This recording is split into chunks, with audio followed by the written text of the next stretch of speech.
how this last year's treated you and what's brought you to this point. Well, I've played baseball for all my life. Me and my brother grew up playing since we were both 4 or 5 years old. He's only not even 2 years older than me, so it was fun. Got to play with each other a lot growing up. All through Little League, played together, same team. Got to high school, worked out together every day. He plays baseball at Marshall University. Okay. I'm committed to go to Ohio University. Oh, yeah, so, the Bobcats. So they'll be able to play. We'll be able to play each other every year. And it'll be really special because we've always played with each other, but we've never played against each other. Right. I'm Okay. excited about that. I used to have a friend of mine who her mother was in charge of admissions at Ohio University. So that's drove up there a good bit. It's a beautiful campus right around the river that comes by. And what are some of the things that you guys accomplished last year at Miners Park that you want to build on? You guys have some of the best facilities in CMS. Yes, sir. Obviously, you've got some heavy hitters that you run into conference-wise. But what are some of your goals for this upcoming year? All in all, at the end of the day, get a ring.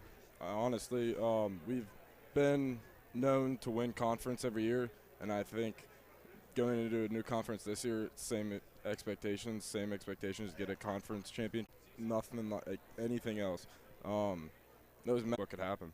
So why Ohio State, or Ohio, not Ohio State, but why Ohio? What was it about that school and those recruiters that brought you to them? Really, I was going to camps, filling out these paperwork, going to PBR events, everything. But my dad's family grew up in Ohio. Okay. One of my good family friends is a sophomore there right now. He showed me around campus. Not even baseball related. It's a beautiful campus. Athens, Ohio is a great town. It's a great college town. It's a very good college town. But I met the coaches through one of my high school coaches who knows hoop, 5-star coach, Coach Halston, South Charlotte Braves.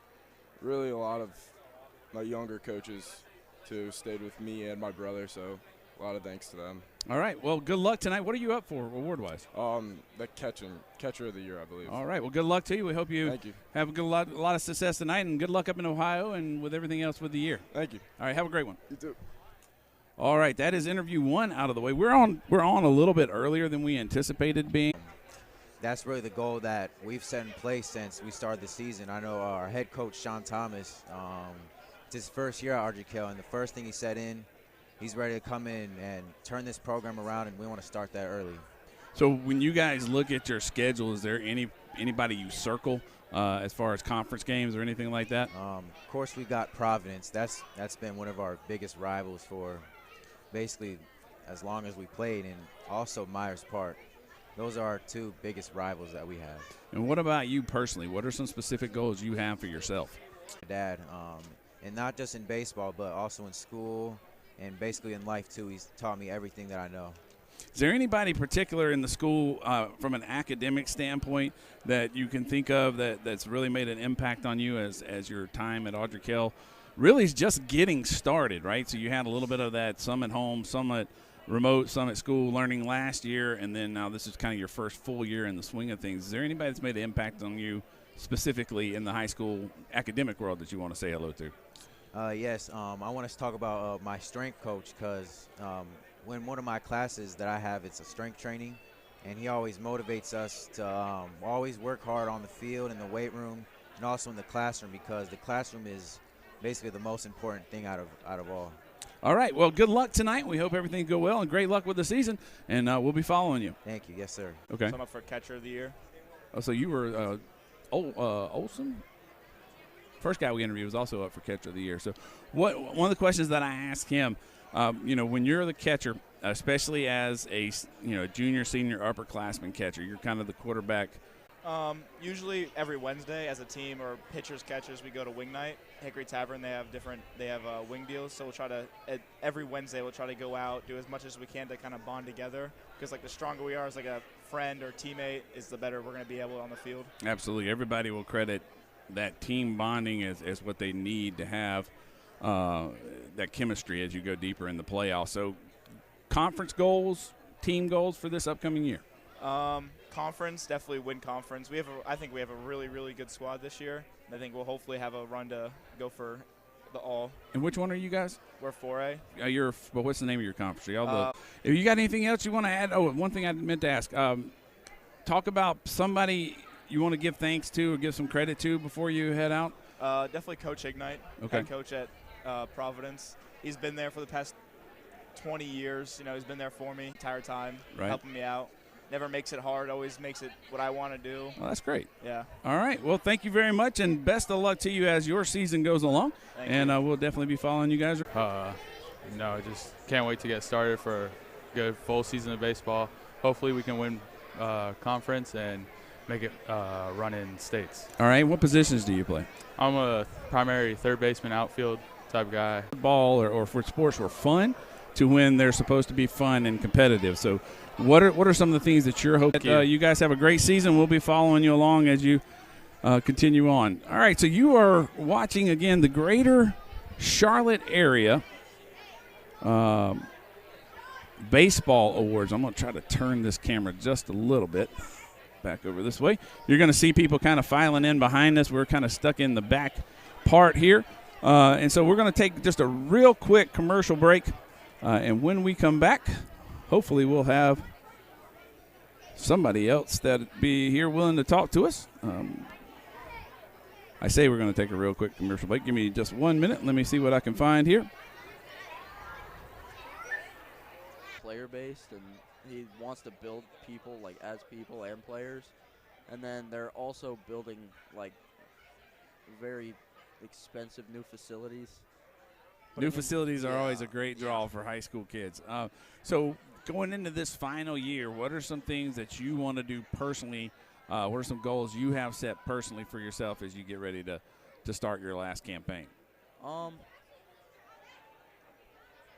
just want to, since I pitch a lot, like I'm one of our top 2 for pitching, I think I just want to be able to get wins for our team. And then I also just want to expand my leadership, because I've been a generally quiet person, so hopefully I can expand that and just be a leader. So from a pitching standpoint, what are your 2 best pitches? Probably knuckleball and slider. So you do throw a Yes. knuckleball. I have looked for somebody that's thrown a knuckleball. So when I was coaching out in California, we had 3 kids on our staff that could throw knuckleballs. We had 1 kid that was ambidextrous. He could throw a knuckleball with both his left and right hand. So when we got into a pitch count situation, he would switch gloves around. And the knuckleball, I think, is the hardest ball to hit for a high school player than any other pitch out there, because they don't see it ever, and it just dies. Like, I've seen guys swing at knuckleballs that landed 3 feet in front of the plate because it's just so discreet. How did you master the knuckleball? Actually, my dad just kind of taught me, like, how to, like, the form to throw it, and then over time I just kept throwing it more just because I thought it was fun. And then at one point I just threw it to batters, and they said it was probably the best pitch they've seen, so I just kind of learned how to make it better. So as a knuckleball pitcher, what are you projecting out as? Are you going to try to be a starter at the college level? Or are you going to come in as are you going to stay a utility player where you kind of used all the way around, or do you think you're going to be settling in as a relief role? And I am going as a 2-way, Okay. so I'll be playing middle infield and then pitching, and then I was told that I'd most likely be a closer for games, because I'll be able to just throw people off by the end. Right, that's the year that I had a knuckleball pitcher. He was our closer. He came in the 6th inning. We never wanted him to go more than 1 trip through the lineup. And so if we could get down within 5 outs, we felt pretty comfortable that we could get out of there. Well, good luck with you tonight. Is there anybody you want to thank, either academically or athletically? Your parents, obviously, for dragging you everywhere. Your travel coaches, your current coaches. But is there anybody like in the school or outside of school that's had an impact on your life that you'd like to thank? I would honestly just say all the teammates I've had growing up, because they're usually the ones that push me the most, try and make me better. So most likely just them. Okay. All right. Well, good luck to you tonight, and thank you for stopping by. Thank you.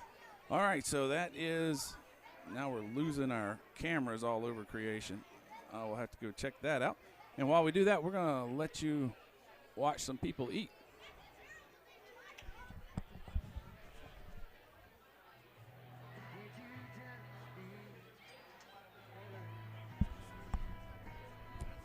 next interview? All right, come on up. Grab that headset right there. Yeah, that's perfect. If you want to go from back over there, it makes it a little bit easier shot. It's a little bit better shot. Or you can go wherever. It doesn't matter. It's just come on over here, and we'll get you right in that screen right there. You see yourself right here? Perfect. All right. All right, we got another young man. Tell us what your name is. I'm Cannon Pierce. All right, what grade are you in? I'm a senior going to Butler, and I'm committed to UNC Asheville. All right, so Butler, and then you're going to UNC Asheville. Biggest rivalry in your conference, or biggest rival for high school? In our conference, Independence, they're our crosstown rival, always have been, I think. In terms of overall good game, probably Providence be the biggest rivalry this year because they're the best. We want to beat the best. And then now, what are your guys' goals as a team? Are you guys thinking that you've got enough to make a run deep into the playoffs? Yeah, we want to go to the playoffs. We want to win games. Last year we had a little trouble closing out games. We want to focus on that. We haven't made playoffs since I've been here, and I've been with varsity since freshman year. We haven't made it, and we want to make a run this year, and we think we can. Well, what position do you play? I'm a shortstop. Shortstop. All right. So, as a shortstop, what are some of the goals you have as an individual going into this season? Individual, I want to lower my error count a little bit and just make the plays I know I can make. I make a lot of tough plays here and there, but sometimes routine I'll get in my head a little bit. I just want to make sure I'm focused, not over pressuring myself. And then, what about college? Where are you looking at? Like where I'm going? Yeah. UNC Asheville. Oh, that's right. You said that, right? Yeah. What drew you to the mountains? We actually have a cabin up there, my family, on Mount Pisgah. So I've been there a lot when I was young, and when they started talking to me and got me up there for a visit, it just felt right. I've been there since I was a little baby. I've gone up there for holidays, vacations, all that. And they're going to have you playing at shortstop as well? Is that the plan? Or you? I'm going for hitting mostly. Okay. They're talking about I play first, I can play outfield, I can play anywhere as long as I hit like they saw me hit. All right. Well, good luck to you. Is there anybody, we've been asking this question to everybody, anybody that you want to thank from a standpoint of mom and dad, obviously, coaches, obviously, but from an academic standpoint, anybody that's had a big impact on you school-wise? Academic, I would say my third grade teacher. She was Who was she? Miss Williams. Miss Williams, all right. I don't know her first name, but like I remember her quite distinctively. She was always, even then I was very competitive. I didn't like losing. We did a whole mock court trial, and we lost, and I was very mad about it. And she supported me, and I've talked to her throughout the years, and she still supports me, and I think she was just a really big factor in me getting to where I am today. So as you're heading into this senior season, last year you played the shortened season. The year before that you didn't have a season. You got, what, four games? Y'all get four or five in? We got five. Y'all got 5 in. The year before that was your freshman year. So this is really your first full year as a varsity player. How much pressure do you feel to lead some of these younger guys? Yeah, it's a lot of pressure. We're a very young team. We have multiple underclassmen starting for our varsity team, and I know they're all looking up to me, and I want to be able to show them how to lead for them when they're where I am right now. All right. Well, is there anything else you want to tell anybody? Anybody else you want to thank as you head out? I just want to thank Trip Rokes for setting this all up tonight, and everyone that's here supporting the event and supporting me and all the other nominees. All right. Well, best of luck to you. Thank you. And we'll keep up with you as the year goes along. Thank you. Have a good night. All right. Young man from Butler High School there, shortstop over there. It looks like there's some legitimately good baseball here in the Charlotte area. A little bit, probably better baseball than I thought there was here. All right, what's your name, man? I'm Tyler Herkey. Come on, stand over here just a little bit so they can know this way. You come this way. We're going to look at the camera right there so everybody can see you. So where do you go to school at, and what year are you? I go to Southlake Christian Academy. I'm a 2022 grad. All right. So at Southlake, you guys, did you finish your baseball stadium yet? I know you were working on it. Yes, we did, yeah. So how is that with the new facilities, and what is it about Southlake that you enjoy? Just the coaching and the teammates. Very, very. Coaches are very good. Like, teach us a lot, and teammates are very supportive, and we work really well together. So you're a senior this year. Do you have any plans for next year? I'm going to George Mason University. Okay, for baseball as well? Yes, sir. All right. So what took you to George Mason? Just the coaches and the facilities, and just the community around. Just really nice. I really liked it. It was very nice. All right. So have you been at Southlake for your whole academic career, or did you start out somewhere else? Yes, I've been there my whole life. All right. So Small school for high school, kind of a small school for college. Did that have any play in your decision there? Did it feel just a little more like home? Yeah, a little bit. Yeah. When I went there, it just kind of fit me, you know. And what are you guys looking to do this year on the baseball field? Win a state championship. That's our #1 goal. And who do you think is your biggest standing in your way there? Christian, Latin? Probably Hickory Grove. Hickory Grove? Yes, sir. All right. The Hickory Grove has some nice. Have you ever played football at Hickory Grove? No, I've not. They've got an unusual crown to their field. Yeah. We played there one year, and my quarterback was overthrowing everybody, and I went and looked at it, and I was like, oh man.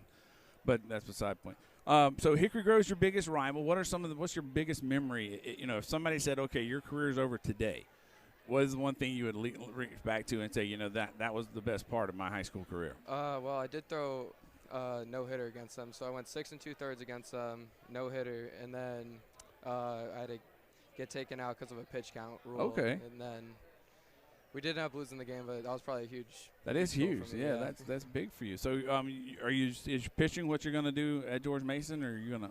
Yeah, just pitching. Yeah. Best pitches, two best pitches, or are you a 3-pitch guy? Fastball, changeup. Fastball, changeup. Yeah.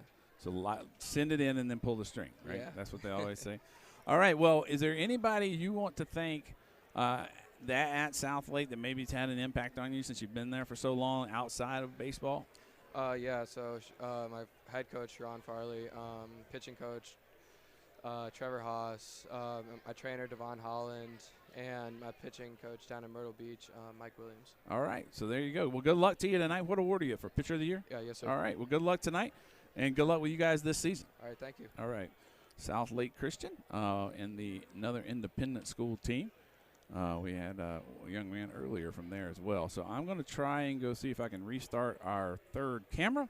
While we've got a second, let me see if I can add the camera. See if I can get in here and add a quick commercial. We'll be right back. Local sports coverage. See C. Jamal Horton and the Independent Tribune, independenttribune.com. Special digital subscriptions right now start at $3.95 a month. TheIndependentTribune.com.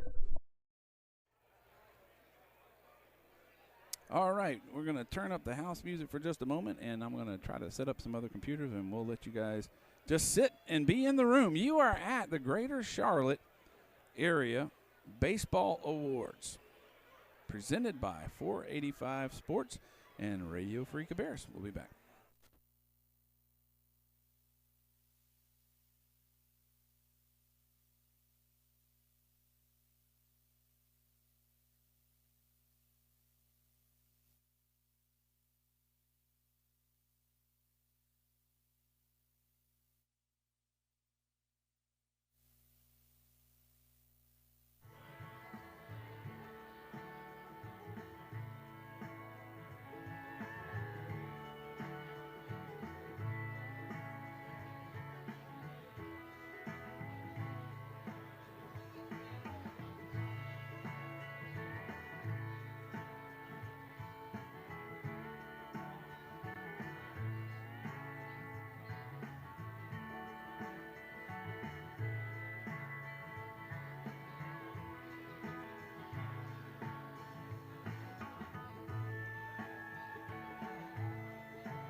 If everyone will please start making their way to their seat. Please start making your way to your seat.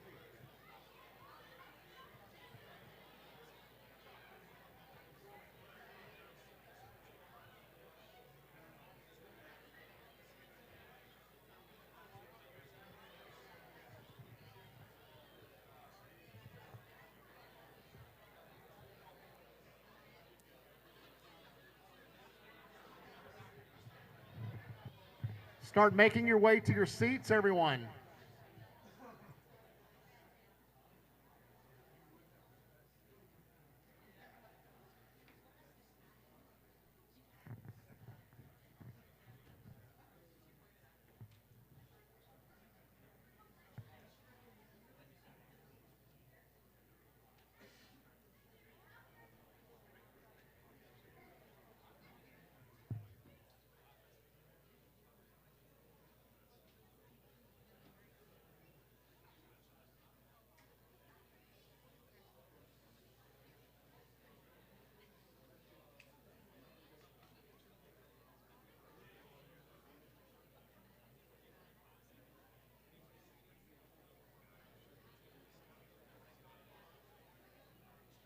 Everyone outside will come on inside. We will get started.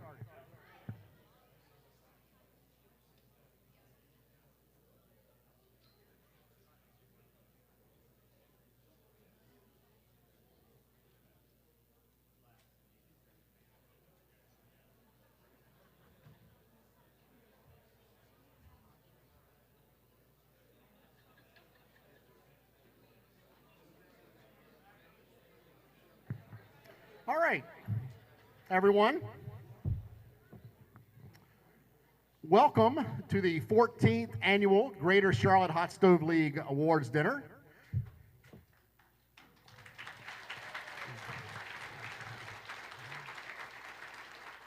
This event was founded for the sole purpose of honoring the youth in a community that play baseball. I'm very fortunate tonight that the person that helped me, that co-founded this and was the whole reason it started, Jeff Schaffer, former Major League Baseball player, is here tonight. So this would never have made it 14 years without Jeff.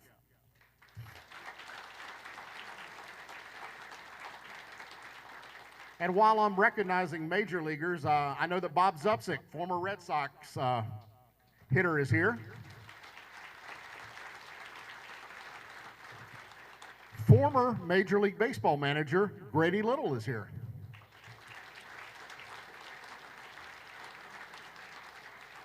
Also very excited, Don Mason from Top Gun Sports has supported this from day one. He is here. And from 485 Sports Report, who broadcast all kinds of things in the area and would do a great job broadcasting your baseball games this year if you reach out and get them to come work with you. Jay Alverson is here. This is live right now.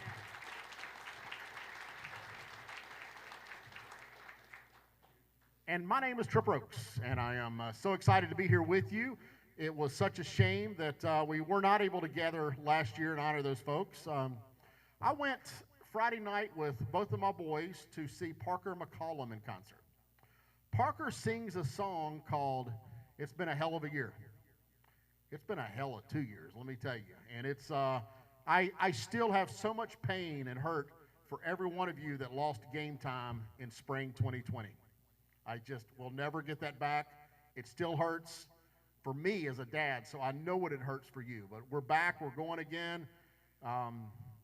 If you've known me for a while, you've seen all the fighting and battling I've been doing for us to get back to normal. And when we went through all the mess of not allowing parents to come to games and all that kind of stuff, I don't mind speaking my mind, and we'll fight them if they start messing with us again. But we're going to have a great baseball season, and we're going to recognize so many folks tonight.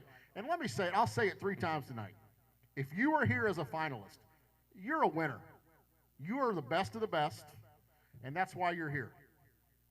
You may not walk away with one of these Cooperstown Dreams Park bats, but that's okay. You are one of the best, and we do use a selection committee of 11 people, and they come up with a choice, and that's what it is. Hell, I mean, the folks that vote for the Hall of Fame can't get it right. So don't let what happens here tonight judge you. We've had some incredible winners Alec Burleson comes to mind. When we gave the award to Alec Burleson from East Lincoln, a lot of people said, who's that? They're not saying who's that about Alec Burleson anymore, as he's one step from the major leagues. But let's enjoy this as winners. You're here with your parents. Make them special and thank them for everything they've done for you. So before we get going, I am going to call the headmaster of Hickory Grove Christian School, Mr. Jamie Quisenberry, up to bless our food.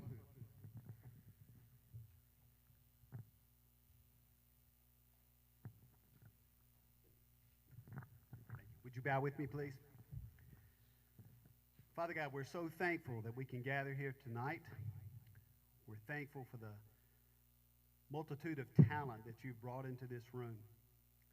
We thank you for the game of baseball, Father, a sport where we can learn the lessons of life and have fun in competition. Father, as we go into this evening and go into this year, we pray, Father, that you will look over these young men. Pray that you'll watch over them. Let them have good, safe, healthy years, and let them glorify you in all that they do. And as we gather here for this meal, we pray, Father, that you will bless this food for thy work and forgive us of our sins. For it is in Jesus' name we pray. Amen. I am going to guess that the food is ready. Tammy, can you just get me a thumbs up that they're ready to go? What we have, there's going to be 2 lines back that way and another serving line over here. And we will go through both of those lines. I will dismiss you as we go. That way we don't have a long line. This won't take 30 minutes to get you your food, but just if you'll follow the way and we're good to go. They need 3 more minutes. All right, I can do that. 10? All right, I tell you what, let's get something done and out of the way. Like, no, they're ready. Okay, all right. 10-0, I don't know where that happened. Okay, so I'm going to dismiss you by table numbers.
to.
okay? Yes, sir. All right. All right, everybody, welcome back. Let me see if I can get this camera around so your mom can see you on the internet. Uh-oh. I just lost my camera. Oh, there it comes back. It is a very packed house in here tonight. And we are hoping to get the camera. There it is. All right, tell us what your name is and where you go to school at. I'm Jacob Kirby, and I go to Audrey Kell High School. Audrey Kell, second one we've had from Audrey Kell this week. What position do you play? I'll pitch at Audrey Kell. So you're going to pitch. What are your two best pitches? I think change-up and fastball are definitely my best two, yeah. What year are you? I'm a 2023. All right, so as a 2023 person, have you decided where you're going to go to school at next year or year after next? Yes, sir. I'll go to UNC Chapel Hill. UNC Chapel Hill. Yes, sir. All right, so I guess I can't talk to you anymore. I'm a South Carolina guy. Oh. So I actually met my wife through her cousin, who was our third baseman when we went out to Omaha. Yeah. So what are some of the things? I mean, so you're a Power 5 level pitcher. What are some of the things that you're looking for this year that you weren't able to do last year? That where do you guys think? Where do you think you guys are going to be at once the dust settles on this season? Well, so last year we kind of had an early exit from the playoffs. So this year we're trying to make it a little bit of a better run before we're done. So. And you guys feel that you've added the pieces you need? Yes, sir. We're going to be pretty good, I think. All right. So I've lost the camera again. There you are. All right. So what do you think then? So you obviously feel you can win the conference. Who do you have to go through to get to win that conference? I think Myers Park is definitely the best team we'll play in our conference. So that's who we're going to have to beat. So it's really interesting tonight. We've had a Myers Park kid say Audrey Kell. We've had an Audrey Kell kid say Providence. We've had a Providence kid say Butler. A Butler kid say Audrey Kell. So you guys are definitely on other people's radar. Yes, sir. And what does that do for you, like motivation-wise? I think that just makes it more fun at the end of the day. Having more competition makes it that much better. So I'm excited. What are some personal goals you have as you get ready to? So you've got this year and next year. Yes, sir. And you're already committed to UNC Chapel Hill. So what are? I mean, most people would sit back and say, that's enough. But what are some goals you have moving forward? Just try to give my team the best chance to win every time, and trying to limit the walks mostly. That's all I'm working on. You play somewhere other than the pitching mound? You play another position? Yes, sir. I'll play first base too. Play first base? Yes, okay. Sir. Now, where is North Carolina projecting you at? A starter or? Yes, sir. Starter. Okay. So if we turn on the TV in, let's say, 2 years, lost the camera again. I don't know why we're having such a hard time with these cameras tonight, folks. I apologize. Let's say we turn on the camera in a couple of years. Turn on the TV in a couple of years, where do you hope you'll be? Playing at Carolina. That's the dream. So you guys, so North Carolina has a big, strong baseball rivalry with a lot of different schools. Mm-hmm. What are some of the places that you're looking most forward to traveling to? Travel. So so you thought I thought you lived there. Yeah, I mean, I think going to Boston would be cool. I've never been north of Virginia, so I think it'd be cool to go to Boston College. Now, Boston College is unique in that their baseball field, I think, is being redone. Mm-hmm. It was in really, I would say bad shape when we first went up there. Mm-hmm. Back when I was in school, we played them in a non-conference matchup, and it surprised the heck. It was like smaller in some high school places. So I think you'll find it's interesting as you travel around the country. You can tell baseball's important in South Carolina. You can tell it's important in North Carolina. You can tell it really lives in the middle part of the country. Mm-hmm. So it's just kind of unique. We try to take our football teams to a lot of different places, but I think you're going to find – I think you'll be surprised by the Midwest. Yeah. I don't know if you know what Omaha does with their little league teams, but, most little leagues are named after some professional team somewhere, right? Yeah. Omaha names its little league teams after all College World Series teams. So, and then if that team shows up at the College World Series, you get to play host to them. You get to have the kids come around and all that sort of stuff. But what are some of the moments? So your freshman year was cut completely short after 5 games. Your sophomore year was truncated. So what are some of the things that you think you did that got you on UNC's radar? So, I played on a really good team with a lot of really good players. I think just being around those guys and learning from them and, kind of motivate me to work harder and keep playing good. So. And that was your summer travel team? Yeah. Or was it Legion? Summer. I played for the Dirtbags in the summer. Okay. And athletically, who are some people you credit with your success? Scott Bankhead was my pitching coach. He lives in, like, the Colfax area now. He runs the North Carolina Baseball Academy, so I've been working with him since I was little, so he's got a lot of credit for my pitching. And one question I've been asking everybody is, what is one person you want to credit outside of your family and outside of your athletics, more towards your academic style, somebody that's impacted you that way?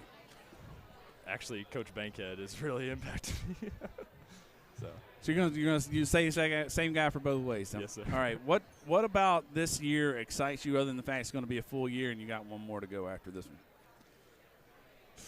Just playing as hard as I can and cherishing the moments with my teammates and all the stuff we'll do outside of baseball as friends, because we got a really good chemistry at Audrey Kell, so I'm excited. Well, I can tell you chemistry can go a long way. Yes, sir. I don't know how familiar you are with South Carolina, University of South Carolina baseball, but bottom of the ninth inning, and Florida loads the bases up and no outs, and we get a pitch or second baseman to home. So that'd be a 4-2-3 double play, and then we get the force out at first right after that, and then we come up and the guys will credit all of that to chemistry, just that communication. What is it about your chemistry at Audrey Kell this year that makes you think it's going to make a difference this year? I just think we all play for each other and we're not selfish, and it's just like that extra push, and it helps you play better, I think. Well, what are you up for tonight? Pitcher of the year? Rising Star. Rising Star. All right. And what is something like this? We've asked this to a lot of people that have come through these past 3 weeks. What does something like this do for baseball in this area, and do for you guys as athletes, where you get to come in and see people that you play against, but you see them in not quite as formal a setting as a game, or we say you get to pull for your rivals a little bit, congratulate them a little bit. What do you think that does for baseball in the Charlotte area? I think it just grows the community, because I look around and I see a lot of guys that I know and that I've grown up playing with and against, and I just think it brings us all together, and it's a good thing for baseball. All right. Well, thank you so much, and good luck tonight. Yes, sir. And good luck as the year goes on, and hopefully we won't have to go up against you when I'm in South Carolina, when you're at North Carolina. Yes, sir. Thank you. Have a good one. All right. So that's we have one more. Are you up, Jake? Grab a hold of the headset there and. Good, buddy. How are you?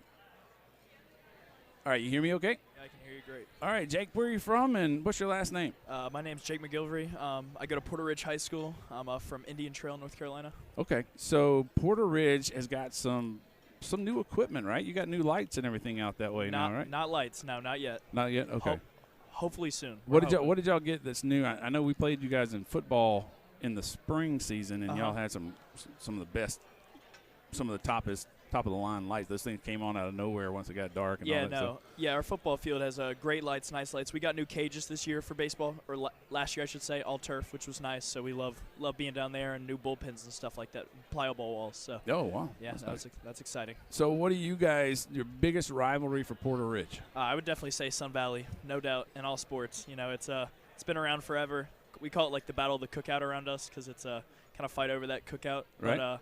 But no, it's awesome. It's a lot of fun playing them. They're a really good team. They're finally in our conference this year. Last year we didn't get to play them in the regular season. Okay. But, yeah, it's a blast playing them. Yeah, that Sun Valley had a pretty good run. I believe they lost to Cox Mill, right? And that win for Cox Mill sent them to the state finals. Yeah, so they were in 3A last year and we were in 4A. So we didn't get to see them or play them in the playoffs. But, yeah, they have a great team, bunch of really good guys, well coached. So we look forward to playing them this year. It's going to be exciting. So what is it? What positions do you play? Let me go back to that. I play outfield, just anywhere in the outfield. Anywhere in the outfield. And what year are you? 2022. I'm a senior. So you're a senior this year. So you had your, I'm doing math in my head, spring season truncated. Your junior season was truncated. Your sophomore season was lost. How has that affected you recruiting-wise or developmental-wise? So I committed pretty early. I committed my sophomore summer. And where are you headed? Stetson University. Okay, the Hatters. Yes, go Hatters. So, yeah, I committed my sophomore summer, so it affected me with schools weren't able to come out and watch me play in person. But, I just kind of kept at it. I used social media. I helped out. I played travel ball with the Dirtbags, so they helped me out a bunch. And, I found the right fit, found a place that felt like home. But, yeah, it was tough. I've seen it's tough for a lot of my teammates too, but things are starting to change and go, now with COVID kind of lightening up a little bit and everything.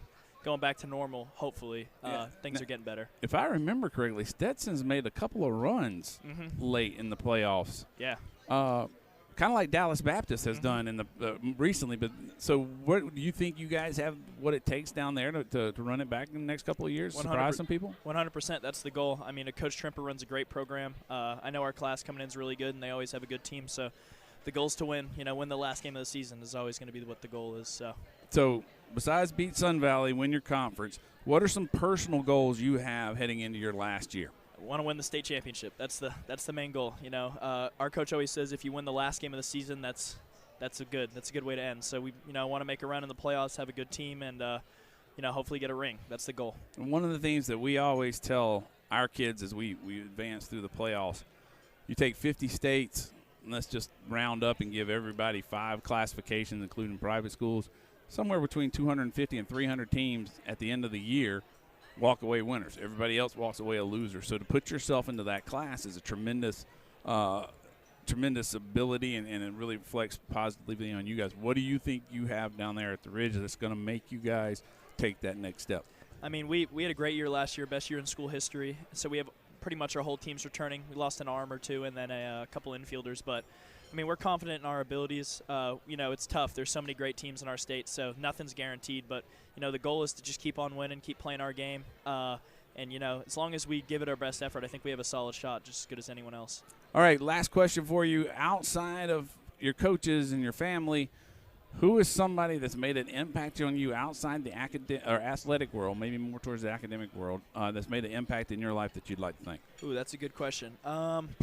Outside of my family and coaches? Outside, yeah. Okay. I don't give you the easy one. That's a tough one, yeah. I don't know. Thinking outside of my family and coaches, I can definitely say that I've had friends that have helped me out, but I'd say my aunt. My aunt helped me out a lot. Okay. Not really family. She's more of a close family friend, right? But, yeah, she's helped me a lot with everything, kind of helped me figure out what I wanted to do and kind of persuade and pursue baseball. So that was big for me. All right, well, great. Well, good luck to you tonight. Awesome. Thank you. And we'll see you around, and maybe we'll get out there to Porter Ridge, cover one of your games as the year goes on. Awesome. Got to be there. All right, got another one. You ready? Go ahead and grab the headset. So this is where you're going to be talking to. That's where everybody lives in Internetville. All right, go ahead. Tell us what your name is and where you're from. My name is JJ DeVos. I go to Hickory Ridge High School. All right, so down at Hickory Ridge, as opposed to Porter Ridge, you just came by. Yes, sir. Take a half a step back if you don't mind. There you go. I want everybody to be able to see you. I don't want to cut your head off midway. What are some of the things that you guys – you're a junior or a senior? You're a senior this year. So what are some of the things you guys are trying to accomplish as a program? As a program, we just got a brand-new coach. So looking to do what we can do with him. And we're trying to – so some of our goals we've had is beat Myers Park in the past. We haven't done that yet. We're going to do that this year and then also win conference. Win your conference. All right, so what are some of your personal goals? Personal goals, I mean, I want to win a state championship. I've always dreamed of doing it, and I want to get it done. What are some of the things that as you head in to your senior season you're going to look back on and remember most about your high school experience? Probably just coming to the field every day with all my best buds since middle school and just really playing the game and getting better every single day I can. And where are you thinking about school at? I'm going to Gaston College to play baseball.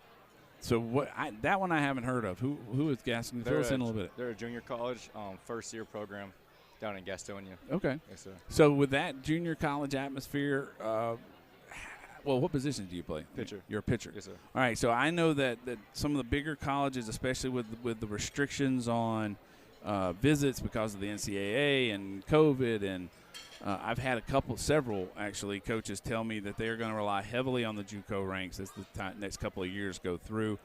Baseball is kind of unique with 11.7 full scholarships as you get what you get. Yep. So what are you hoping to accomplish at the JUCO level that will maybe take you either to the next level as a draftee or take you to the next level as a four-year school? I'm hoping to go there for a year and then try to transfer out to a mid-major, D1. Okay. I mean, depending on how that goes, or even possible draft. So this year you're pitching, you said? Yes, sir. All right. What are you up for award-wise here? Leadership. Leadership award. All right. Yes, sir. So as a pitcher, what do you feel is your responsibility each and every time you take the mound? Control the game, control the flow of the game, pace of play. It's all in my hands, so just settle down, and my teammates will feed off of me. Okay. And then the last thing I wanted to ask you real quick was one of the things that we talk a lot about with quarterbacks on the football field is having a pitcher's mentality, right? So every pitch, as soon as the ball's out your hands, it doesn't matter what happens from there. Right. How hard is that at this high school level not to let things get to you? It's pretty hard at times, especially with the atmosphere and everything going on. But at the end of the day, you got to realize it's just a game, and you're just playing to have fun. That's the bottom line. And then our last question we've been asking everybody is who are some people outside of your mom and dad, grandma, grandpa, aunts and uncles, and your coaches that have impacted you? So outside of all the people that you would normally think if you had an easy softball question tossed to you. That's a tough one. Who are some folks that have impacted your life that you want to thank? I'd probably have to say my friend group, honestly, because they've been with me since middle school. We all just committed to play at the next level, all 6 of us, so we're all been pushing each other since middle school. All right. But yes, sir. Well, that's great. Well, good luck tonight. Thank you. And hopefully we'll see you guys around. You have a big year coming up for your senior year. You next. All right, come on, grab the headset. We'll just keep rolling through as long as people keep showing up. You hear me all right? Yeah. All right, go ahead. Tell everybody your name, where you go to school, and what year you are. I'm Landon Jenkins. I go to Forest View High School. I'm 2022. Forest View High School. Where is that at? At Gastonia, North Carolina. Okay. So you're a 2022 kid. You got any place to go in next year? Yeah, Hillsborough Community College. Oh, we just sent a kid up there to play football, I think. You have a football team there? No. No. There's another Hill something. Anyway, sorry. What made you choose that JUCO? It felt like family to me. Just the whole atmosphere there. Everything was super welcoming, and I just felt like it was home.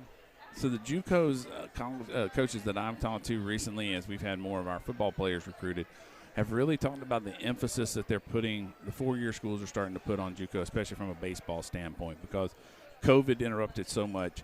Then all the NCAA changes with COVID has really kind of thrown a kink in everybody's plans. So what are your goals heading out of community college? Where are you hoping to end up, and what are you hoping to do? I'm really hoping to go as far as baseball will take me. And what do you play? I play center field. Center field. And are you a power hitter, contact hitter? Contact hitter. All right. What are some of your school goals this year as you head into the season here coming in a couple of weeks? Try to just maintain a good GPA, and then keep everything going through college. And what about your team goals? What do you think you guys are going to do as a team this year?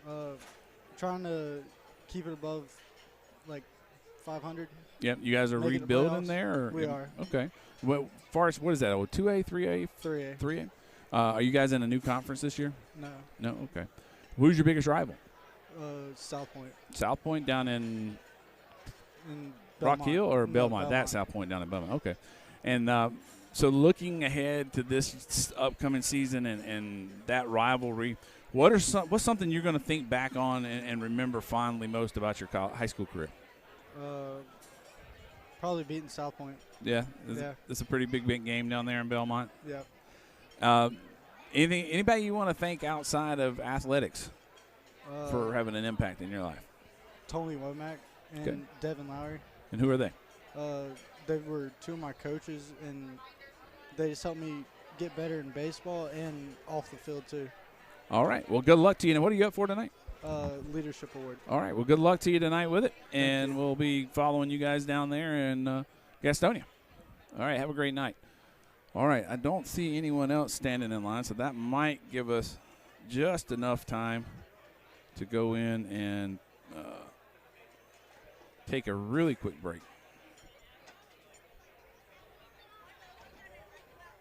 Mine at Chevrolet, Buick, and GMC, we're much more than just a group of dealerships. We're your neighbors. And that's why we've been committed to making a difference in our community, one customer at a time, since 1976.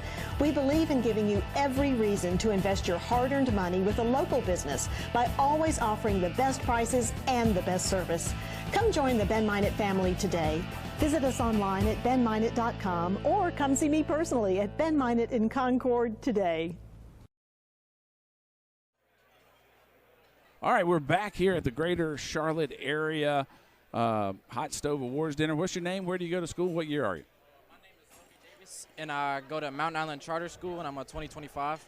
2025. So you're one of the few kids that hasn't had your high school interrupted by COVID. No, sir. So you're here for what award? Player of the Year. Player of the Year. And so at Mountain Island, you guys have got a really good football program there. How's your baseball program? We're coming off a pretty decent season. We went pretty far, but we got a new coach, so we're probably going to have a better year this year. What are some of the goals you guys have? It's definitely to get our guys to come in and, just get together better, just have a better bond, and hopefully win a state championship this year. What position you play? Shortstop. Shortstop, all right. And then I think we got another one we got to get squeezed in here real quick. But what are some of the things you're hoping to achieve other than put yourself in position for a scholarship or to play at the next level as a high school student? I definitely want to make sure I can get a good academic thing in, go to school good. Definitely get a good scholarship, or not scholarship, definitely academics, All right. And I know we talked over our own commercial there for a second, so hopefully we follow up real quick just in case we didn't hear everything you had to say. What was your name again? Where you go to school at? My name is Logan Davis, and I go to Mountain Island Charter School. And you're a freshman there? Yes, sir. All right. So coming into your summer ball, how do you think summer ball has prepared you for high school? I definitely think it's got me ready. Seeing different competition levels definitely has me ready for high school, seeing different pitching, so I'll be ready. All right. You're up for Player of the Year tonight? Yes, sir. Junior, like a Youth Player of the Year? Yeah, Youth Player of the Year. All right. Well, good luck to you tonight, and good luck to everybody out there at Mountain Island. And I think we got one more we're going to try to squeeze in here real quick. Have a good night. All right, thank you. One of y'all next.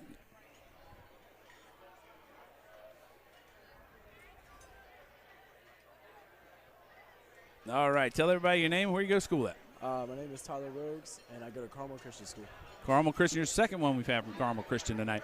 So, what are you guys looking for this year? We're going to win a state championship. Pull that microphone up to your mouth just a little bit better. There you go. All right, so you're looking to win a state championship. Yes, that puts Charlotte Christian squarely in your bullseye? Yes, sir. All right, so who else are you looking forward to playing this year? All the schools in our area, really. There's going to be a lot of good competition. I know other teams got transfers in, and we're looking forward to seeing them. All right, what are you up for tonight? I'm up for Gamer of the Year. Gamer of the Year, okay. So in addition to the camaraderie that you have from baseball and the fact that as a private school you got to play the last couple of years and play on time and play your full schedule, what has that done for you college-wise? I've been able to get the experience. College ball looks come more from the summer and the fall, and I feel like the spring season is able to get me in shape for the summer.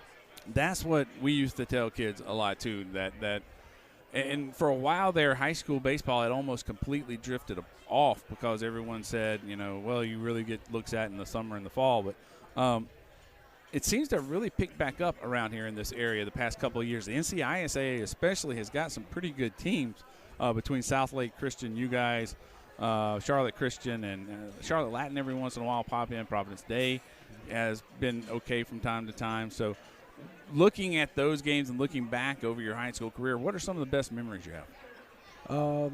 Going to the state championship my freshman year. It was my first year at Carmel, and I feel like I got some great experience there. And, unfortunately we lost. I think we were pretty inexperienced, and we were ready to come back the next year, my sophomore year. And then, of course, COVID happened, and I don't know. I hit my first high school home run this past year, my junior year, in the first game, and that felt pretty good. That got us kick-started. Probably my favorite memory, though, this past year in the playoffs, first round, we went up to Christ School. We went up a day early, stayed the night, went to D-BAT as a team during the day, and just got prepared for the game. And then we went into extra innings, and we beat them in 8 or 9, and just it's a great win. So for everybody that may not know, the Greenies of Christ School is a private school up in the Asheville area with some outstanding facilities. Some great talent. Really good talent, nationwide talent from time to time. What you personally, what are your goals as you head into your senior year? State championship. We're going to win a state championship. That's the team goal. Right. And what's your personal goal? Personal goal, just be a good leader. Okay. We have a lot of young guys as well as we do older guys, and I want to show them what it means to be a Carmel Christian baseball player. So outside of mom, dad, grandma, and grandpa, and all your coaches, who's somebody that's had an impact on your life that you'd like to thank? I I'd say Lucas Martino. And who's that? He went to Carmel Christian. Okay. He graduated in 2020. He's now playing for the Arizona Diamondbacks, and he, as well as other kids that graduated that year and the year before, and everybody else, they had a big impact on my life and shown me how to be a leader, and now I want to give back. All right. Well, good luck to you tonight. Thank you. And we will hope that you guys will do well. We'll hope to see you in the playoffs. Yes, sir. All right. All right. I think we're just about ready to be done with tonight as far as my portion of interviews. So if you're just tuning in, this is the Greater Piedmont Area Hot Stove Awards. It is the third in 3 weeks. Everyone, please go ahead and take your. As we were here for softball only a couple of weeks ago, and then last week we were up, and we are just about ready to start. So we'll go ahead and take a quick break and be right back. Taking himself for a championship. A double play wins it for free. Turn it to the end zone. What a catch. Micaiah touchdown. Into the layup goes at the buzzer. Volusia wins it. The championship.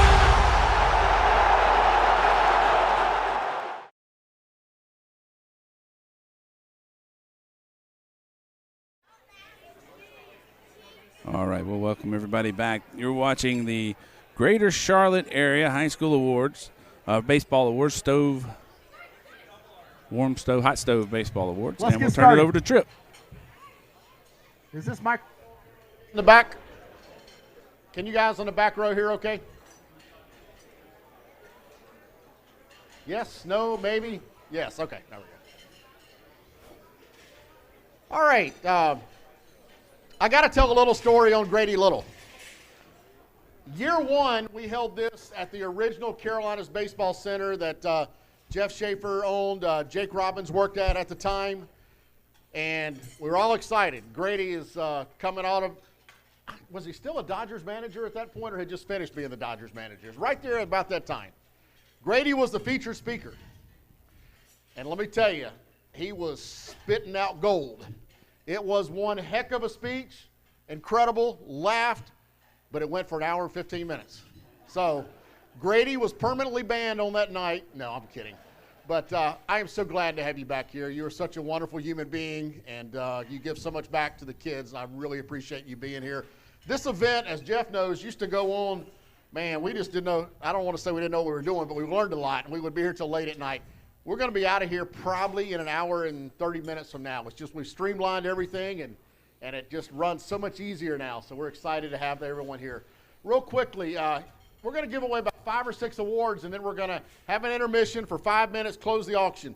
There are some fantastic items out there. There's a $350 brand new A2K Wilson outfielder glove out there that is going to go for a great price. So those surprise boxes, I can promise you, are loaded with way more value than what you're going to get them for. And a lot of items. And what I do with that charity auction, a lot of you know that I support the Adam Falk Tanksley Foundation and a couple other childhood cancer foundations. That's where that allows me throughout the year, through all these events that I do, to give a little bit more than what I normally would be able to. So we'll talk about Adam Tanksley after a while. He has an award named after him, but that's kind of why we do that. Real quickly, I'm so excited that 485 Sports has broadcasted all 3 of my events the last 3 weeks. Like I introduced him before, that's Jay Alverson from 485 Sports. They're sponsoring the first award, but they're available to broadcast anything. You set a price to pay them a little bit, cover their time, sponsor their shows, and they come out, and we've got 1, 2, 3, 4 cameras out here for the thing. They've been out and filmed that 3 nights in November that I did, Battle of the Border and things like that. So they've been out here many times. Jay and 485 Sports Report. It's going live right now, but you'll also be able to see that on YouTube later. So real quickly, how many high school seniors played for East Lincoln Mustangs? I want you to stand up if you played for the East Lincoln Mustangs. 3. I think there's like 5 or 6. Listen to this. At age 13 or 14, they were the youth team of the year. 6 of these guys are here tonight as finalists for individual. It's so great to have y'all back. Some of you have been to multiple events. So for you little guys, there's hope, man. And let me tell you this, little guys. Last weekend, I did the Piedmont, which is the Salisbury, Kannapolis, Cabarrus area, Mooresville, stuff like that. And we had a couple little girls' teams there for softball. And I know that Scott Clemens was there at that event. Those kids listened to every word that the older kids said, and really, you can learn a lot tonight. So I hope that you'll pay attention to everything that's going on, stay focused, and dream and desire to one day be good enough that you're up here as an individual finalist as well. So listen to what all these older finalists have to say tonight, and we'll have you up on stage after a while. I've got 3 pages inside that program of past winners, and it's a who's who of Charlotte baseball. And I'm not going to go through the names, but it's some pretty impressive people. But I was telling the Christmas family down here a little while ago that there's so many incredible players that were finalists but didn't walk away with anything. But they were winners when they were here that night. So it's an impressive list. There are a couple names you're going to look and say, geez, why is he not here? Let me tell you why they're not here, and I don't mind saying it. Once you got chosen as a finalist, you had to complete action items. You had to fill out a bio. You had to send your photo in. You had to be able to communicate with me. There's some really, really good players not here that can't communicate. I have no idea how they got signed to play college ball because they don't communicate. I'll carry them along for a certain while, but at some point they drop off. So if you're wondering why is John Doe not a finalist, pretty strong possibility he had the opportunity to be that. Let's move ahead. The 485 Sports Report High School Baseball Golden Glove Award. And I went too fast. I've skipped our finalist introductions. Well, all individual finalists, please go out to the hallway real quick. We're going to bring you in and introduce you there. I skipped over. All individual finalists, head out. I'm sorry, I got ahead. Real quickly. Want everybody to see your face and how nice you dressed tonight. So go out to John, and he'll bring you right in.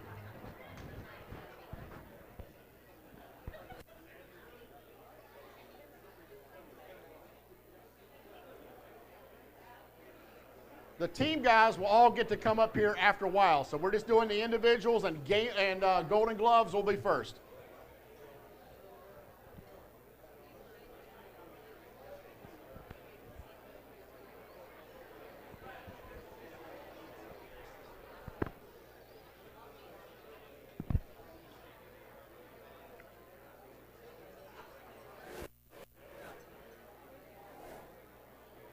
And what they will do, if they can hear me, they'll walk up here to the front, and I'll tell the first group, they'll stop right here. If you want to take photos of them, they will be right here.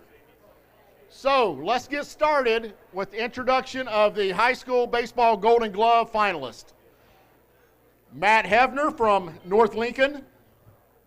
Mason Smith from Lincoln Charter. We'll wait till they get coming. Matt, and then Mason.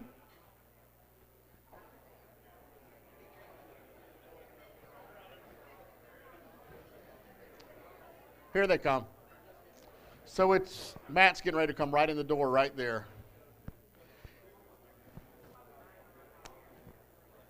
If you guys will just clear a path, they're going to come right through here. First one will be Matt Hevner from North Lincoln, Mason Smith from Lincoln Charter, Harrison Wilson from...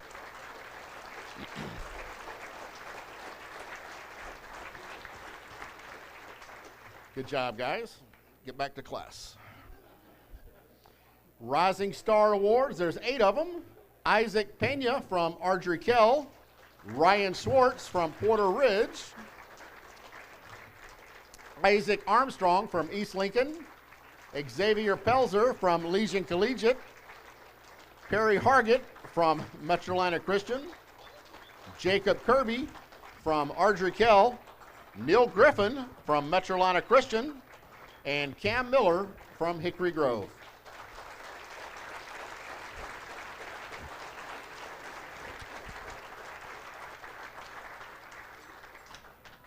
These are the sophomores and juniors. Thank you, guys.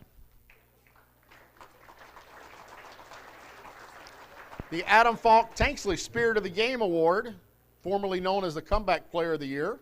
That features Brendan Pouliot from Country Day and William Bryant from Myers Park.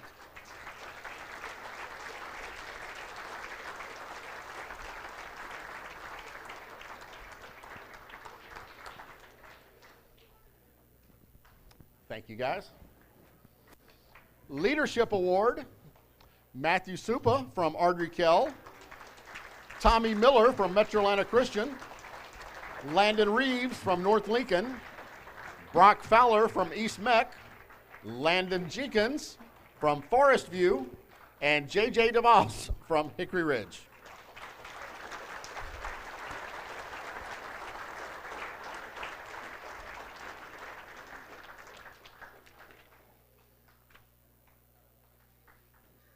Thank you, guys.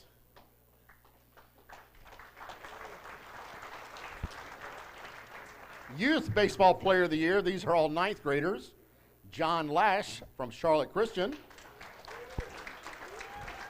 Nico Soul from Marvin Ridge. Parker Lakey from Hickory Ridge. And Logan Davis from Mountain Island.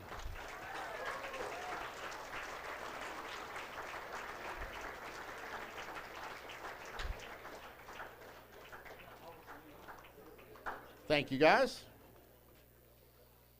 Gamer of the Year, from Porter Ridge, Jake McGilvery. From Mountain Island, Cole Hart. From Carmel Christian, Tyler Rokes. From Huff, Luke Holland.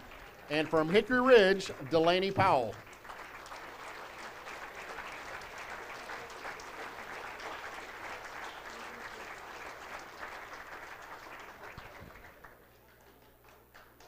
Thank you, guys. Super Slugger Award, Nicholas Noto from South Lake Christian. Nick Smith IV from Charlotte Catholic.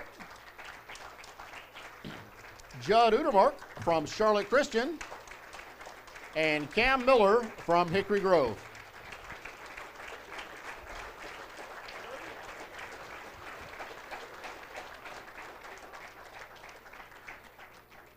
Thank you, guys. And the final category, Player of the Year, don't believe he is here, Calvert Clark. Seth Christmas from Hopewell. Garrett Michelle from East Lincoln. And Mason Smith from Lincoln Charter.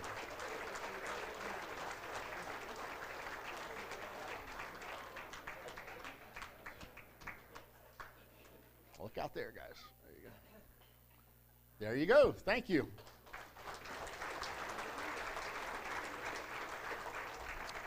Now we can give away some hardware. Let me say that Cooperstown Dreams Park for 12, 13 of the years have given me the award bats just for this event. They are beautiful, and I'm so thankful to Jeff and Lewis, Linda, and that entire family. That family's never missed an event, but I think they've been through a rough time with COVID in Cooperstown Dreams Park. They lost an entire year. They almost lost a second year. They are focusing on keeping themselves all healthy, and that is why they're not here tonight, but I look forward to welcoming them back. They are planning for a full, they're adding weeks to it, 16, 17 weeks this summer. No vaccine requirements, that kind of thing. So thank God Cooperstown Dreams Park is back in business for sure. Now, you don't have to stand up when I call the finalists, but the winner will come forward at that time. The finalists for Golden Glove Award are Matt Hebner from North Lincoln, Mason Smith from Lincoln Charter, Harrison Wilson from Catawba Ridge, Eric Anderson from Carmel Christian, and Cannon Pierce from Butler. And the winner of the High School Baseball Golden Glove Award from North Lincoln High School, Matt Hebner.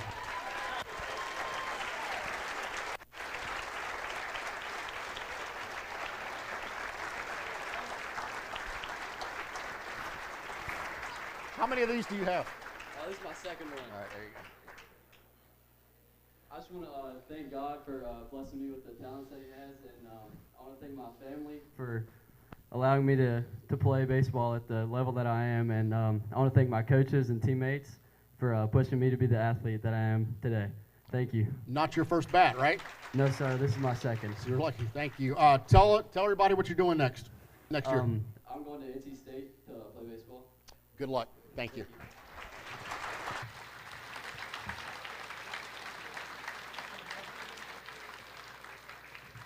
High School Baseball Catcher of the Year. From East Lincoln, Graham Smiley.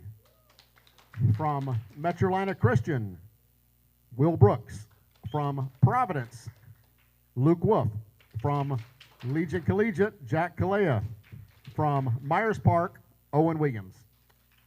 And the winner of the High School Baseball Catcher of the Year from East Lincoln High School, Graham Smiley.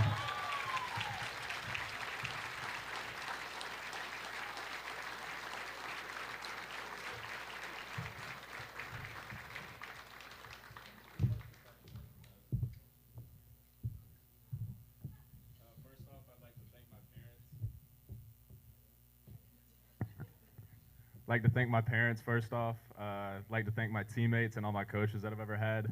And thank you, Tripp, for this. What's in your future? Going to NC State to play. All right.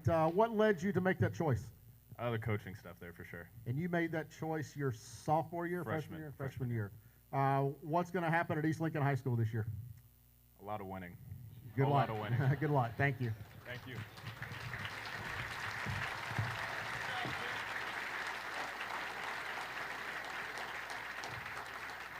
Sometimes when we have some of the larger categories, it ends up being a tie.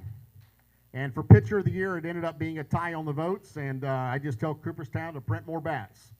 So the finalists from Pitcher of the Year are Luke Smokey from Lake Norman, Drew Lanzo from Hickory Grove, Michael Foray from Providence, Tyler Herkey from South Lake Christian, Kyle Percival from Andrew Jackson, Joey Helinski from Legion Collegiate, and Eli Jerzenbeck from Providence. And the winners of the Pitcher of the Year are Luke Smokey and Kyle Percival.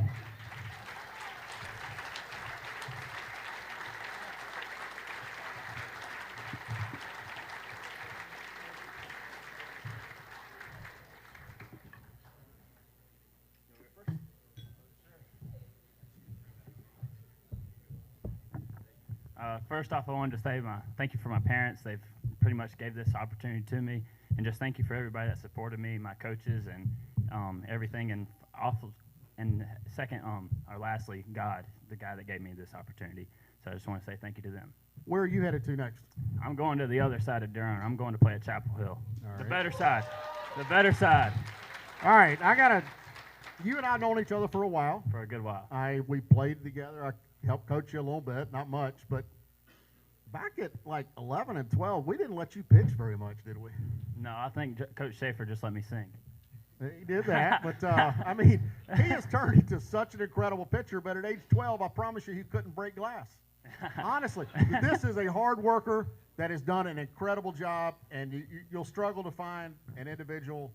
I'm proud of you. Thank you so You're much. a great, strong student in the classroom, and congratulations. Yes, sir. Here you go, Smokey. Luke? I'd like to thank my parents, all my coaches that have helped me get here, and just all my teammates that have also helped me and pushed me to be where I am today. Where are you headed to next? I'm going to Georgia Tech. Why did you pick Georgia Tech? The coaching staff and their new pitching coach that they brought over was the biggest factor for me. When did you make that decision? Junior year, like the summer junior year, fall junior year. What's been your biggest highlight as a youth baseball player? Or best memory? Probably being able to compete in Jupiter, the WWBA. That's probably the biggest tournament that any kid really gets to play up to that time. So I thought it was really cool to throw in front of everyone there and be at that stage. What kind of seasons you guys going to have this spring? Looking to win a state championship, bring Ty Wington his first state championship. Good luck. Thank you.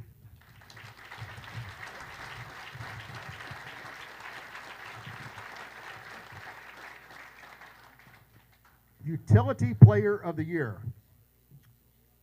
From Carmel Christian, Aiden Christmas. From Sun Valley, Garrett Sanner. From Huff, Jake Gorman. From Porter Ridge, Ryan Schwartz. From Marvin Ridge, Sota Asano. And the winner of the High School Baseball Utility Player of the Year is Jake Gorman from Huff High School.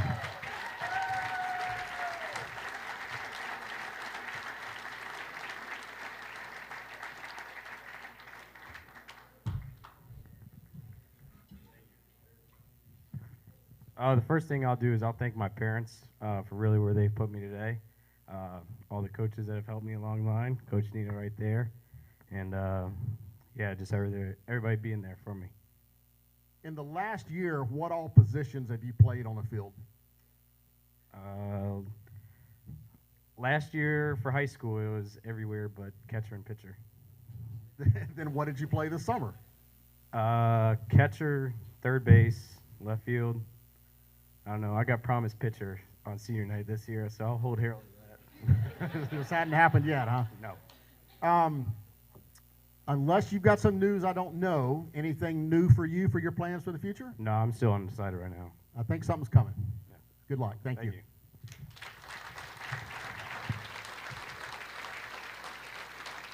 All right, this is our, I promise you, it's no longer than 5 minutes. It's an intermission. Finish up your bidding, and I promise you the surprise boxes have way more value than what you're going to get them for. But take this stuff home. So make sure you reach the minimum bid. You got 5 minutes for the bathroom. The clock is going. It's down to 4:59. Be right back.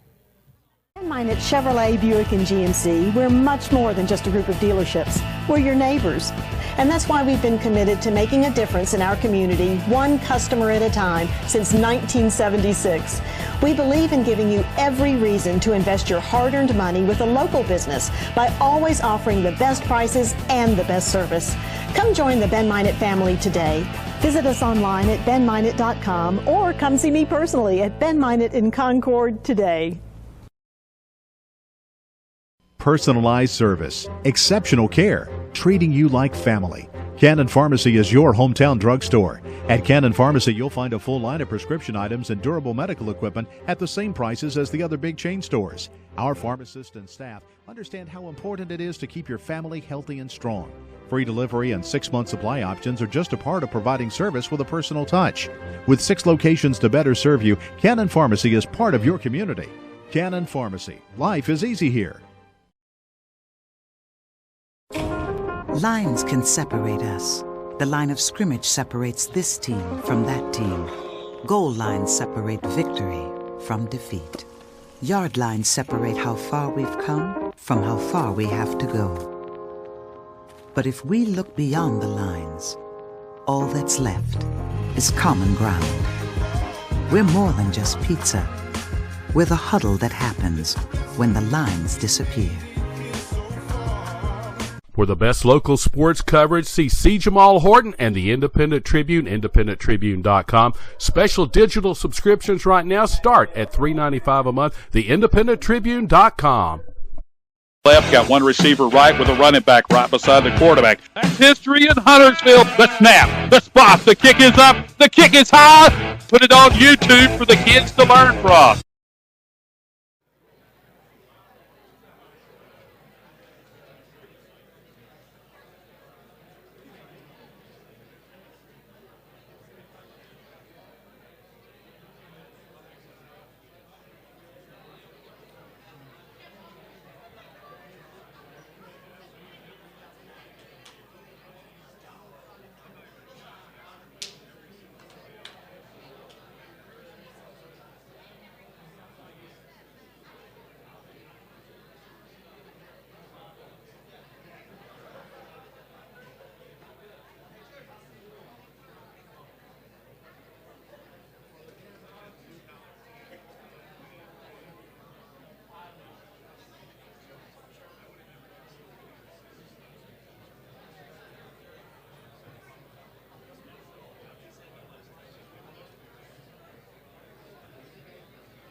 Okay, let's get started back. Everyone take a seat.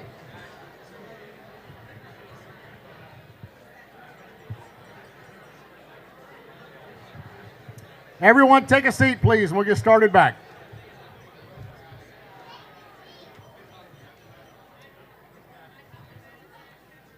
I will say, if you won one of the surprise boxes, make sure you pay for it before the end because it's got a ton of raffle tickets in it that you're going to want for all the Yeti things that we're auctioning off. So make sure you pay for that before. I'm so excited to have a featured speaker tonight. We've done it some in the past, sometimes we haven't, but our featured speaker tonight is someone close to my heart and someone that we wouldn't be doing this tonight if he wouldn't have been the guiding force behind providing everything to get started with this event. So I'm honored to have 14-year professional baseball player Jeff Schaffer speak tonight. Since the first day that my son and I walked into his facility, he's been a true friend. He's always been by my side, and most everyone I know in baseball, it all started back then 13 years ago. I'm just so forever grateful for all the hours that he invested in my child, and it certainly paid off. And I tell everyone, you know, Jeff taught my son how to play the game. So he's here with us tonight. He is also doing incredible work in the community with his You Deserve a Chance Foundation that he's going to tell you about to level the field for youth baseball. And please join me in welcoming one of the top contributors to the game of baseball in Charlotte to the 14th Annual Greater Charlotte Hostove League Awards, Jeff Schaffer.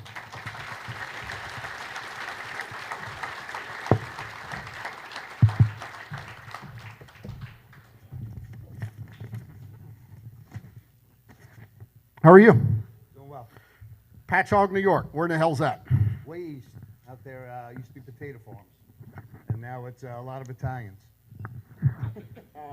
You were lucky enough to play 5 years in the major leagues. You know, we gave that Utility Player of the Year award out. That was you, wasn't it? That was me, yeah. You've told many times that you were always the 24th, 25th guy on a baseball team.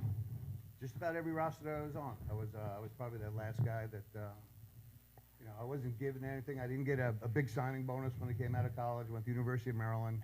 I got $4,000, I think, and I think I bought a big set of Bose speakers. Remember how they were big like this? That's what I got, and you know, but I wanted the opportunity. I left after my junior year, and I just wanted to get into the system and see what I was capable of doing. I know once you got into the system, and we didn't talk about this, but I've heard a great story. I think it was your stepfather and Grady knocked on your door at 6 in the morning one day, yeah, or 6 at night, or.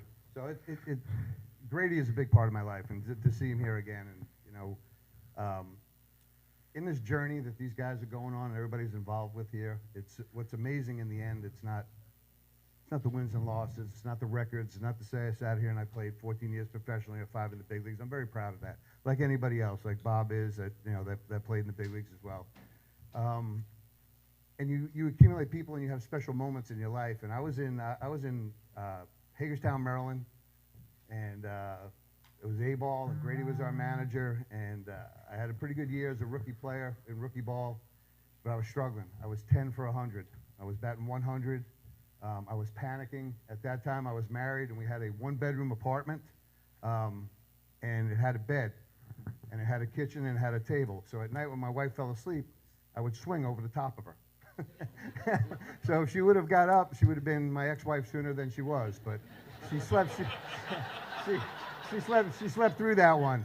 But so I'm panicking. I'm thinking, okay, this is over. I'm not even a full year in the game, and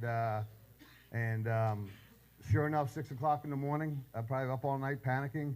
Knock on the door, peek through the hole. I see Grady's big head. I see my father's bigger head, and I'm like, this is it. You know, I'm getting sent home, and my father's here to console me. And if you know Grady Little, he's got that Texas Southern drawl. I said, gee, Shafe, I'm tired of watching you.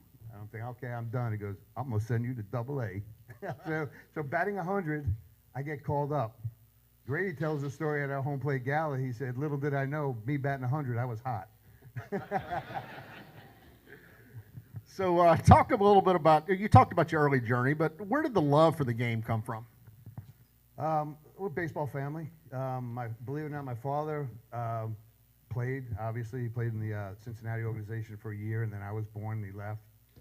My Uncle Herm, if you go back and you look at the history of Long Island, it was Herm Haller and Carty Stremski. And not only did they battle on the baseball field, they battled on the basketball court. They would, one throw a 40, next night, guy come up, throw a 42. And when they competed against each other on the mounds, it's like an AK and Providence game used to be when they just flooded the stadium. And so that's years ago. That was in the 50s. And, so I was around the game the whole time. And then, they got done playing. They didn't play beyond that. My uncle went into the Navy. My father went into the Army. But they came home and they played softball. And so I was a rat in a uniform running around a softball field catching fly balls. I remember this big guy that played for Long Island Ducks, which was a hockey team on Long Island at the time, this guy Norm Ryder. He was a legend in softball. And I can remember it to this day. And he hit a pop fly, and I was in the outfield, and I have no idea, but it landed in my glove. And it was the greatest thrill of my life at that point. And I said, okay, this has got me. You stop, your major league career comes to an end. I know you did a little bit of business type work and stuff. Talk about that, and then at what point you said, I've got to get back in the game of baseball. I'll talk to the kids a little bit here, the guys that are going through this. Right now, what you are baseball players, and that's your identity. And we live with that. People walk around and say, oh, he's a former major league player, or he did X, Y, and Z. That the identity is not who we are. So you take that, you move with it, and then you have to realize when the game's coming to an end and it's time, and I'm 35 years old. We had hit a strike. I got asked to come back as a scab. I wasn't going to do that. Then the strike broke. We got back in. And it was like, I wasn't prepared physically or mentally at that point. I played my whole life to go ahead and compete against a 21-year-old kid for a job. So you have to make a decision. Am I prepared to move on? And I hope you guys do that and understand that this game does not last forever. We are just players. And players, it's a finite thing, okay? But as human beings, it's infinite. We can do as much as we possibly can with whatever celebrity we got from the game or not from the game. But, so that transition was tough. I mean, it's, you're pulling the Band-Aid off the scab, and, and there's a rehab to it. And I use this term all the time. I mean, you go through this with your body, and the guys that have played at those levels will tell you, your first spring training comes around, and you're not going, but your mind and your body and everything wants to act like it's going. It's a tough transition. It's not an easy transition, but we have to realize that that part of your life's over, and it's been good. It's been good to you. The game is amazing, and there's opportunities, there's experiences, and there's lessons that come with every single time you step on the field. It's unbelievable. And one of the experiences was, what do I do next? I have to, what lessons did I learn going that way? And I have a letter in my pocket that my son wrote, Zach, 18 years old. He's down in South Carolina right now. Had an opportunity to go pitch at the next level. And he came up to me and he said, I like the game, Dad. I don't love the game. At that point, you don't love the game, you can't go to the next level. But he wrote this letter thanking the game of baseball for the lessons, the friends. He says in the letter it was his worst enemy and his best friend at the same time, which you guys will find that out along the way. We're dudes now, and you're getting awards, and there's everything looks bright on the end. I promise you, it's just like life. It goes up and down. So he writes this letter, and as a parent and as a dad from a baseball family that's been at it his whole life, I was proud of him, because I was always concerned as a parent that my sons weren't not necessarily going to go play the next level, go to the big leagues. I have another son that's a junior that's going to play Division I baseball in a couple of years. But that wasn't paramount, my thing. What I wanted from them out of the game was, did you learn something? All these lessons, did you find the things that you're going to be able to take forward with you? Are you going to be, are you going to be okay? And that's what he did. He thanked the game for the lessons and the people and everything else involved and what it gives, because this ends. Our identity as players go away, and then we just become friends with this guy. We got to talk about, I think everybody in here knows you own some baseball teams. You used to hold a couple buildings and stuff like that, but what you're doing now is changing the game of baseball in Charlotte. Talk about Tuckasegee Dreams Park, You Deserve a Chance Foundation. What all goes on over there? I say it's near the Amazon building. It's tell everyone what you got going on. If I was going to change the game of baseball, we'd be here all night. You know, it's a tough landscape that we work in. You know, there's travel, showcase, youth baseball. There's a lot of good. There's a lot more bad, but what I say in the bad, the good moments really do outweigh the multitudes of bad. When I got into this, I had spent 14 years in professional baseball. I was three years at the University of Maryland before I got drafted. I had no clue what youth travel showcase baseball was, and I actually went to work with Chad Griffith. Where's Chad? Raise your hand, bud. Okay, Chad, they had one of the first original buildings in this town before everybody else, was called Extra Innings, and him and his dad ran it. And I went down there, and he educated me on what was going on. There was this showcase baseball, and they were getting these teams, and they were playing in these tournaments, and I was like, what? I had no idea. And he said, yeah, people are making money doing it. I said, are you kidding me? People are making money in the game of baseball? Like, in my mind, baseball should be free. Somebody took this game and turned the game of baseball into a business, and it keeps getting bigger and bigger and bigger. And there's more people out there grabbing more and more and more and more. That's my soapbox. I'm done with that. What was the next question? Yeah, I don't remember. You Deserve a Chance Foundation. What is that? So UDACF. So when I did get into the landscape of all this, obviously we're all competitive. We're type A personalities. We want to beat the next team down the road. We want to be better than everybody else. But in that process, I started to see all these families of people coming in and understanding that how expensive it really was to play this game. And then, I started to see that kids were coming in there, and then we'd say, yeah, we'd like you to stay. We'd like you to play for us. And, here's the contract, and here's the kind of money that we want. And they disappeared. And then I started to realize that, the game was pricing out people. And it was the game for the privilege, and it wasn't a privilege any longer to play the game. It was taking players out of the game that deserved the same opportunities as anybody that had the resources to play the game. So we started UDACF, You Deserve a Chance Foundation, primarily to close the delta between the player that couldn't afford it and the cost to play, and minimize that. As we got into that, and we started the scholarship players into our organization, I also realized that there was a lot of other things going on. Even the players that could afford it, some of these kids were hurting for different reasons. What was going on in their homes, what was going on with parents, and I had players that a family member passed away and they couldn't afford to pay for the funeral services, and so it's, it starts to pull on your heart, and you start to realize that this game is the game, and we love to play it, but what goes on around the game and get deeper into society and into people, it's just our conduit now. It's our conduit to get. I don't care if somebody plays in my organization and they don't go to the big leagues, or they don't get drafted, or they don't go to college. I don't care. What I care about is, we're creating opportunity, we're creating a chance for upward mobility, and we're giving somebody a chance to have something that maybe they wouldn't have had just because they couldn't afford to play. We'll take players that don't deserve to be on a, talent-wise, that don't deserve to be on our top team. And we only have one team per age group. We're not a multi, and that's by design. But I keep that kid because he's got more, he's going to gain more just from being in the dugout and being around these other kids than he is being on the field or chasing a dream to go to college or play pro ball. What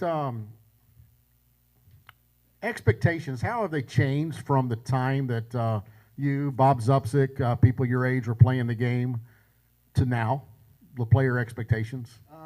The cost of college has gone through the roof. The other part of it is, there's no, baseball players don't get full scholarships. If you're going to go to college to play baseball and your family hasn't set up a college fund to pay for the whole thing, you're going to come out in debt. So, and it keeps climbing. So everybody's trying to chase a scholarship, and everybody's trying to put themselves in a situation where they think it's going to be beneficial for them to get that scholarship. It's not necessarily because you want to be in the right organization and play, to compete and be around the right people that can help mentor you or do certain things. Now, that part's changed a lot. It's not how we grew up, where the same guys that I played with in elementary school are the same guys that I played with in high school. Now it's, you guys going all over. It's cross-sectional. It's interstate. It's everything. So, the game is taken away from the community. It's no longer part of the community. Rec leagues are getting picked apart by travel showcase baseball. Everybody's chasing or picking up the phone, trying to call the best player out there to come play for them. I'm not a fan of the travel showcase baseball world. It's just a landscape that I have to live in, and it's a place that I have to go to every day so I can make sure that my organization and other people in the area can help the kids that want to play and maybe do something different. I'm going to take you back somewhere that scared us all. You ran into a health scare 4 years ago or so.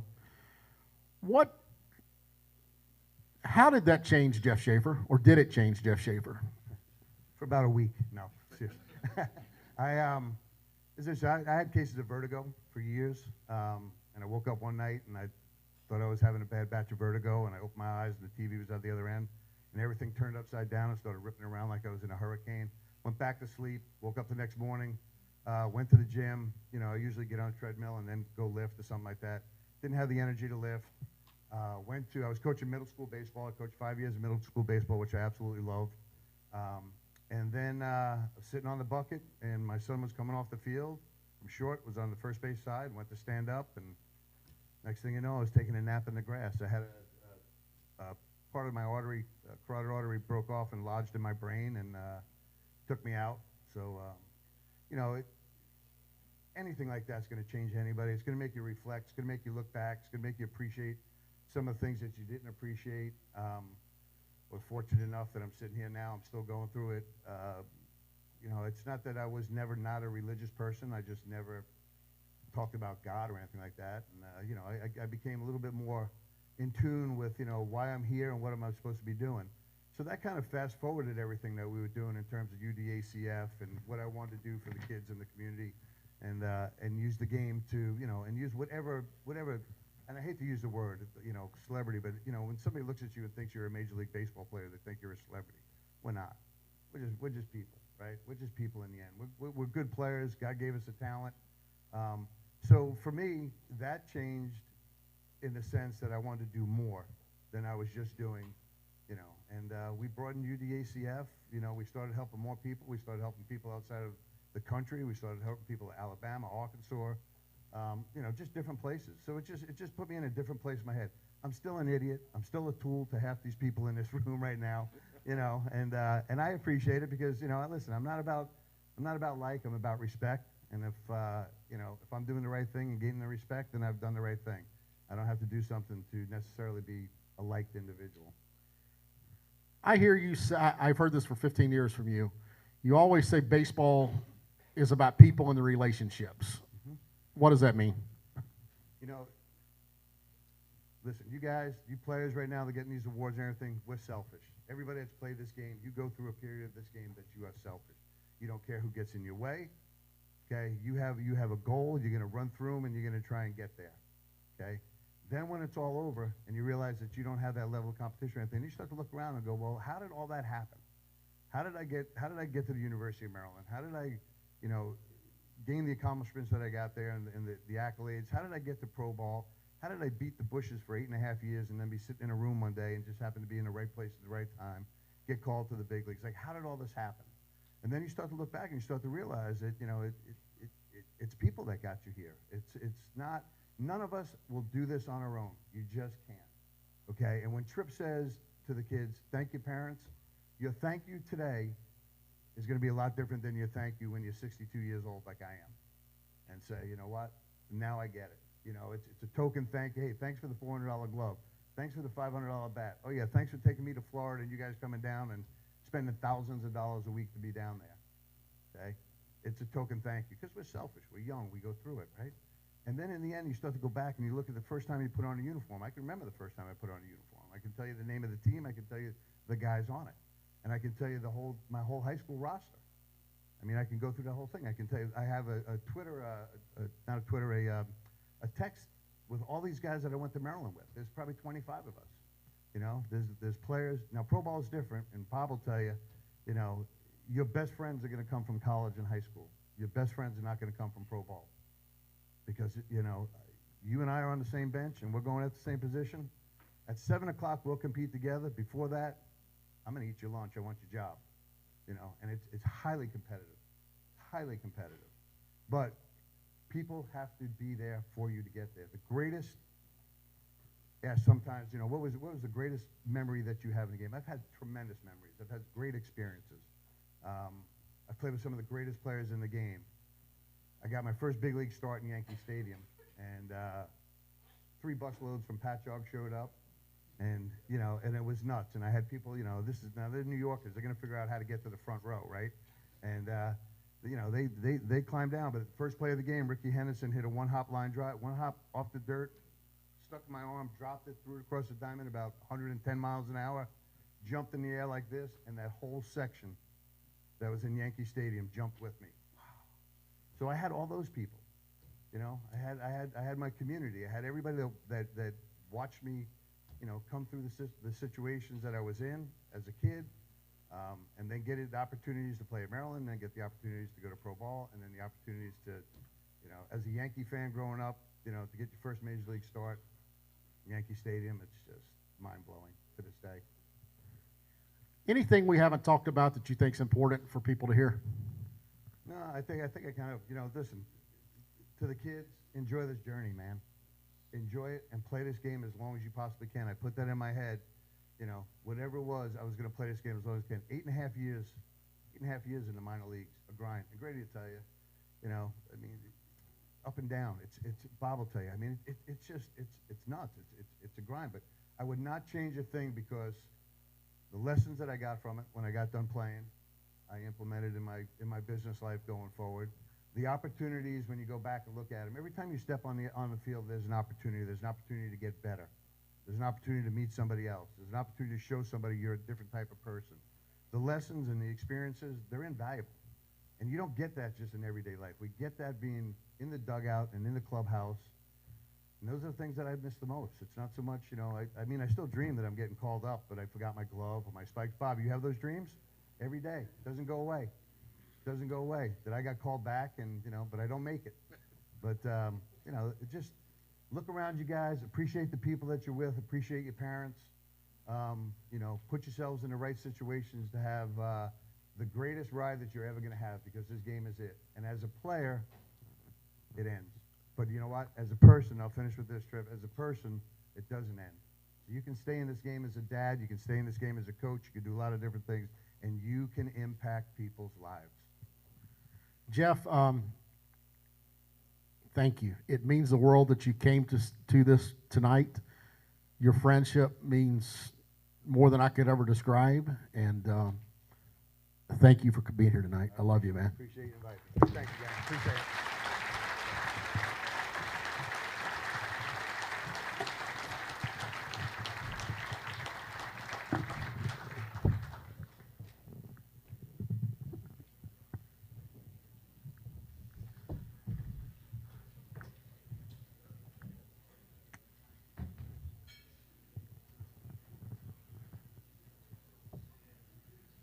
I'm so appreciative of Jeff doing that. And you know what? Since it's my event, I get to make the rules, and we're going to go out of order here. We have a very special award, the most special award that can ever be given here. And there's a former winner in here tonight, and that's Bob Zupsik. And I am honored tonight to call up my friend and one of the most valuable people in. I took off immediately for Cooperstown, and it's a gap that's never been filled. And we're also thankful for everything that Coach Pursuti has done. And you younger kids, make sure you get to Cooperstown.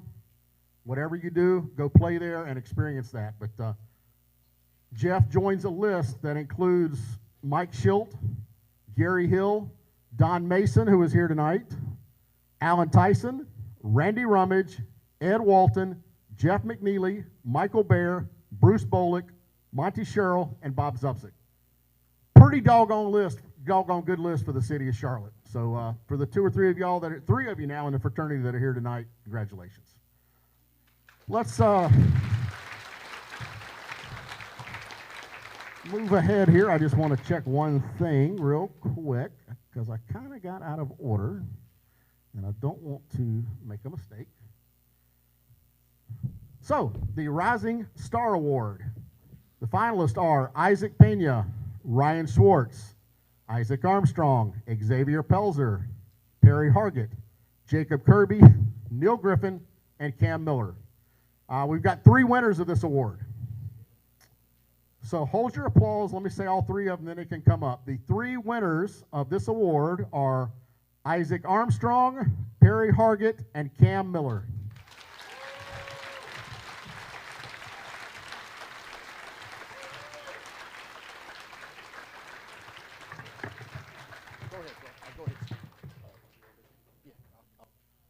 just say your name when you go up there to speak so everyone knows who you are, since we got 3 of you.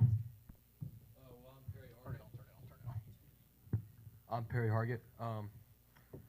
I would like to thank a lot of people here today, but especially my parents for just the sacrifices they make for me to play the game I love all across the country.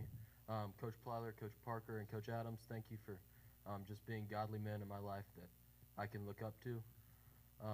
And just for all the people here today that have supported me, thank you, and I'd like to thank God for just giving me the ability to play that game I love. Sophomore or junior right now? I'm a sophomore. You have college plans already, correct? Yes, sir. I'm going to Chapel Hill. Congratulations. Thank you. Isaac?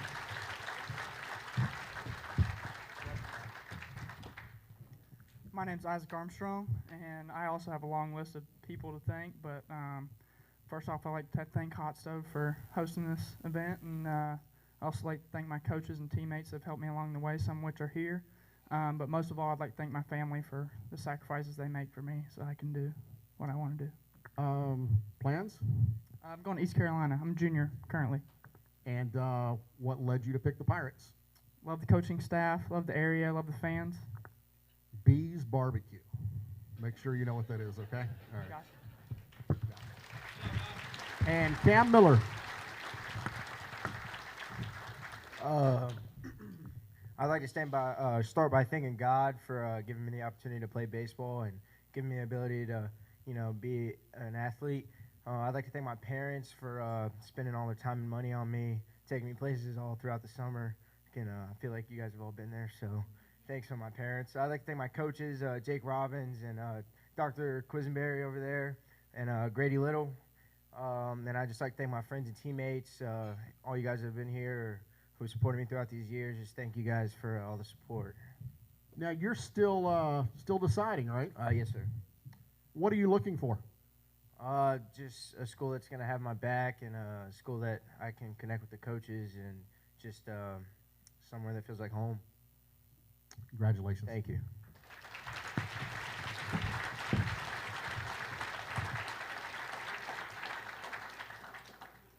Come to the personality profiles part of the thing, and that's just so a few more people we can learn a little bit about you. Group 1, will you come on up right over here? That's Seth Christmas, Isaac Armstrong, Jack Kalea, Joey Helinski, Joe Dudermark, Caden Range, Kyle Percival, Perry Hargett, and Will Brooks. If you'll come right over here, it does not matter what order. When you come up, say your name and your school, and I will give you a question.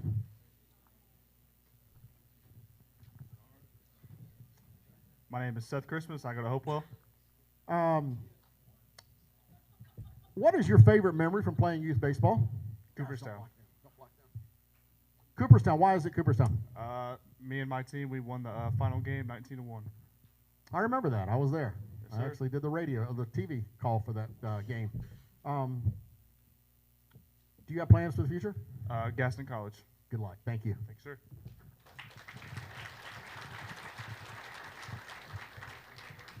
I'm Judd Udemark, and I go to Charlotte Christian School. Your favorite memory for youth baseball? I'd have to agree with Seth in winning Cooperstown as well. I went the first week of my 12-year year, and we won, and it was a great experience. I was there. That's right. You hit a home run in the championship game, right? That is right. Yeah, Yes, sir. yeah. You've had plans for quite a while for college. What are they? Yes, sir. So I committed to Ole Miss my sophomore year, and I'll be going there next year as well. Good luck. Thank you.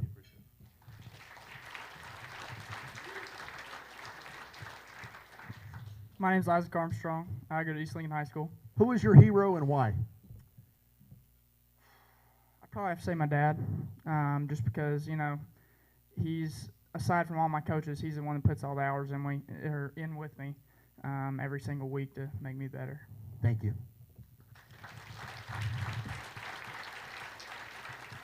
My name's Joey Helinski, and I go to Legion Collegiate Academy.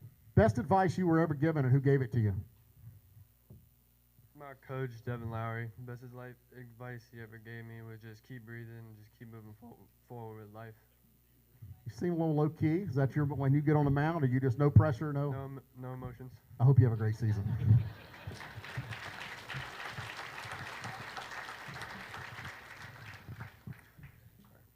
My name's Perry Hargett, and I go to Metrolina Christian. Your favorite memory playing youth baseball?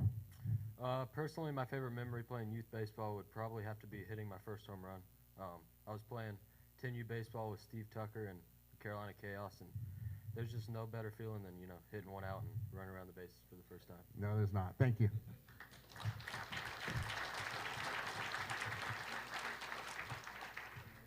Go ahead. Sorry. My name is Jack Hill, and I'm from Legion Collegiate Academy. I'm getting off track here. This is not one of the questions that I told you I would ask you. I'm always in full respect of someone that makes a decision that you made for college. Tell us what you did and why. I'm attending the United States Naval Academy, and really,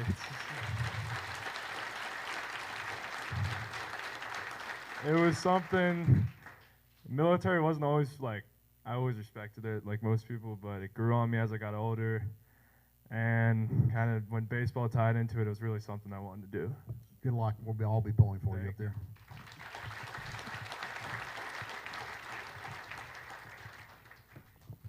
My name is Will Brooks, and I go to Metrolina Christian. Your favorite memory so far playing youth baseball? My favorite memory, I had a backyard baseball, bottom of the extra innings, bases loaded. I had one of those moments in against a rival team for a new travel team, and bases loaded, extra innings, and hit a walk-off grand slam. It's hard to forget those. Yes, sir. Congratulations.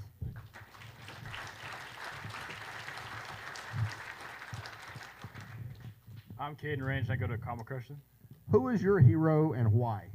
Definitely my mom. I mean, she pushes me even when I don't want to be pushed, and she easily has the strongest willpower of anyone I've ever known. You're deciding between some high academic institutions. Made a decision yet? Not yet. Still looking. Can you share 3 or 4 you like? I mean, top one's Harvard. Obviously, my mom went there, so growing up as a kid, going to the campus scene has been very inspirational to me. Deciding between Princeton, wouldn't mind Duke as well. That's pretty impressive. Thank you.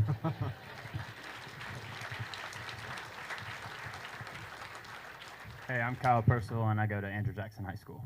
I'm going to change it all up on you. Oh, gosh. You live down in the country, right? Pretty much. Tell me what's like. A lot of these city boys, you had me down there one time, so I know what you're talking about. How's life different at Andrew Jackson High School? So at 5 in the morning, we get up and feed the cows and do everything. I'm just kidding. We get up at like 8. We don't do all that, or at least I don't.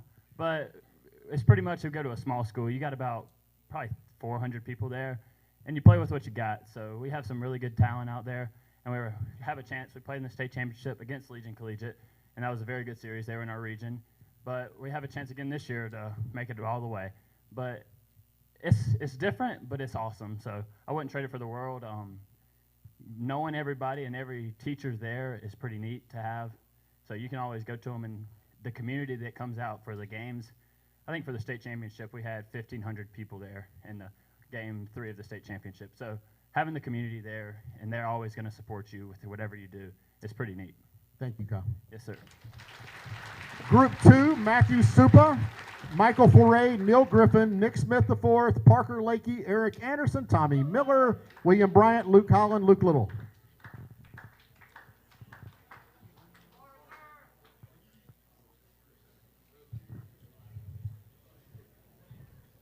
I'm Nick Smith. I go to Charlotte Catholic. That's not you they're laughing at. I don't know what it was, but it's not you. Hey, everybody's been talking about Cooperstown. You went with me to Cooperstown. I built, like I've done a lot of times, I found 10 people. We went. Talk about your week at Cooperstown. Well, we went down with just a bunch of random kids. I think I had like one teammate. And, I mean, we came like top 30, which is pretty good for like a team we just put together. Yeah. But I personally hit 7 home runs down there. So it was pretty fun. How much did you spend at the concession stand? A lot. I walked in one night, and Nick had, those little ice cream dabs or whatever they are. So Nick is laying back on his bed, and he's got all of his ice cream dabs going down his stomach. And the little boy right next in the next bed to him, Michael, his mom had cooked for 3 days and sent him up there with these special cookies just for him. He's got them all sitting there, and he ate every damn one of the kids' cookies. I definitely did. Nick, have a great year this year. Thank you.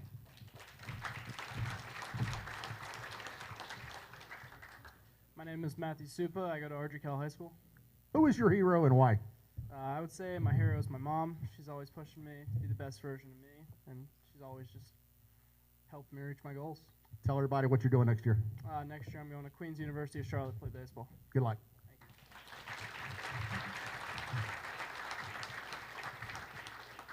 My name is Neil Griffin, and I go to Metrolina Christian Academy. What's your favorite memory from youth baseball? Well, my favorite memory has got to be I was 9. I remember I always faced this lefty. His name was Noah. He always threw so slow, and he always talked so much crap.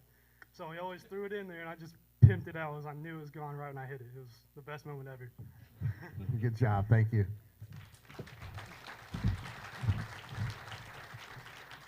I'm Tommy Miller. I go to Metrolina Christian. You're a very good baseball player, but you're also a very good football player. Yes, sir. What you decided football? What did you decide? Yes, sir. I'm going to Wofford College to play Division I football. Yes, sir. Good luck. Thank you. My name is Parker Lakey, and I go to Hickory Ridge. Oh, I got to ask you a question, don't I? You're one of the younger guys. Hey, see how these little boys back here on the younger teams? What advice would you give them for what you wish you would have done different when you were 8, 9, 10 years old? Oh man, I stumped it. I wasn't ready for this one. You wasn't. Just keep working hard. Have fun? Yeah, have fun. Have fun. I think, boys, that's what he's talking about. Don't make it any harder than it has to, right? Yeah. All right. I'm sorry I stumped you.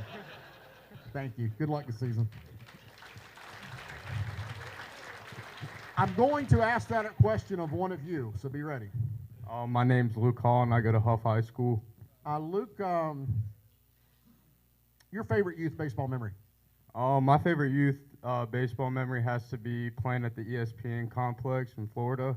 It was like when I first started playing travel baseball, and it was the biggest tournament I'd been in, so it was a good experience. You made any plans for the future yet? I'm attending UNC Greensboro to play baseball. Good luck. Thank you.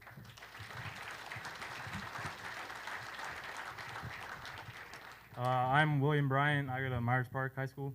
Off topic, a different question. You, since you're up for this award, you had a bad injury a year and a half ago or so. Not even a year and a half ago, has it? About a year and a half ago. Yeah. Talk about it. Doing pull downs, working out. Last throw of the day, my arm snaps in 3 spots, and then 9 months later, I'm doing a bullpen, rehabbing. Same thing happens. It was. Yeah, that was 6 months ago, the last one.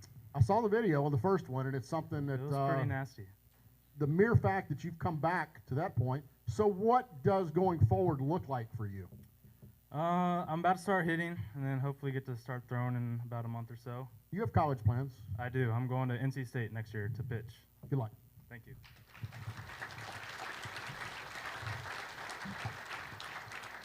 My name is Luke Little. I go to Hickory Grove Christian School.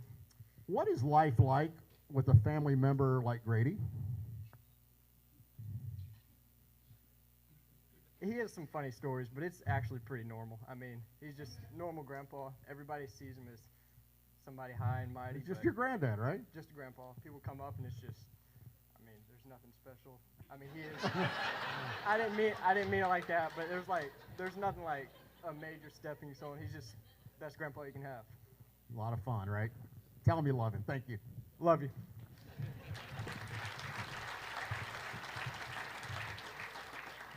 I'm Michael Ferret, and I go to Providence High School. See all these young boys? What would you tell them to change about, what's your best advice to them? Dedicate yourself every day to getting better. Just 1%, I've heard it from many people, 1% better every day, and you'll be successful in life no matter what you choose to do. If it doesn't end up being baseball, if you just dedicate yourself to whatever you want to do, then you'll have a good life. What are your future plans? I'm going to play baseball at ECU. Talk about, you got 3 Providence guys here, 2 pitchers and a catcher. How are your season going to go this year? I think it's going to end with a ring on our fingers. Good luck.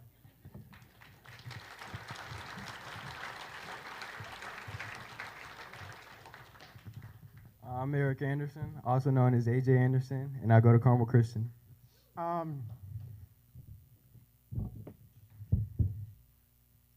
What's the best advice you were ever given, and by whom? Definitely by my dad, and that advice was to stay true to yourself. Don't listen to what anybody else has to say regarding anything, whether that is baseball or, being smart in academics and stuff. What's going to happen with Carmel Christian this spring? We're winning the states. There you go. Thank you.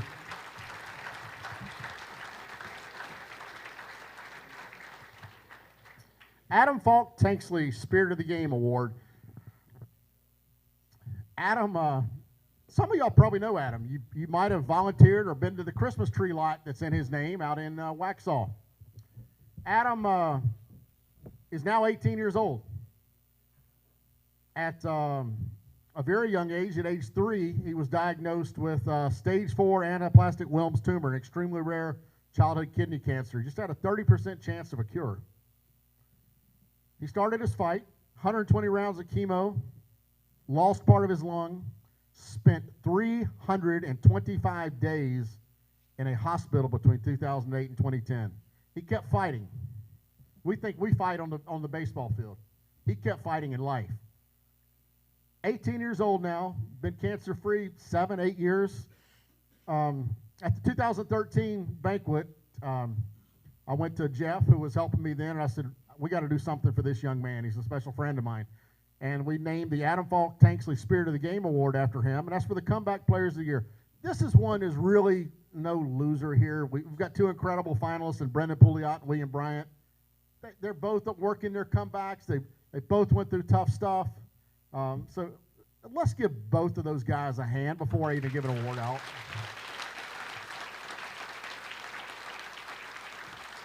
They both suffered arm injuries, something we all just pray that never happens to us. The finalists are Brendan Pouliot from Country Day and William Bryant from Myers Park. And the winner of the Adam Falk Tanksley Award is Brendan Pouliot from Country Day.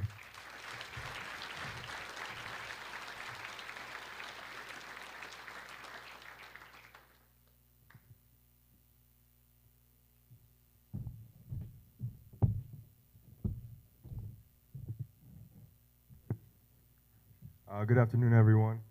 I'm going to keep this short and sweet.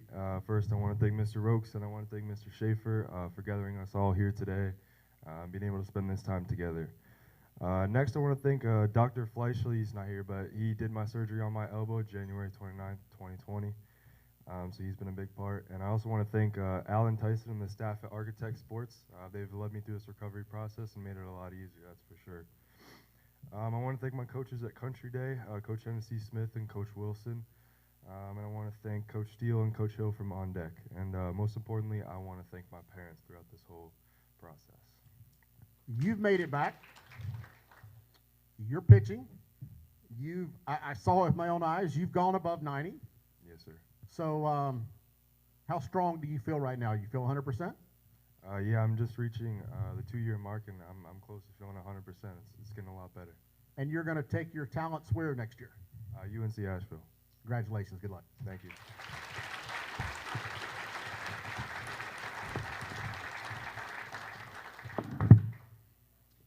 If I could have Don Mason from Top Gun Sports, Carolina Travel Sports, come join me.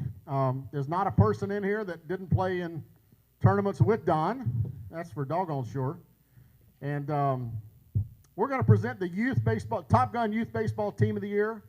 And we felt the same about all 3 of these teams. There's no doubt. And all 3 are going to be recognized as winners. Don has, I've got a plaque, and Don has even something more special for you. So we're going to take it one at a time. And we're going to bring up the LBC Fury 9U.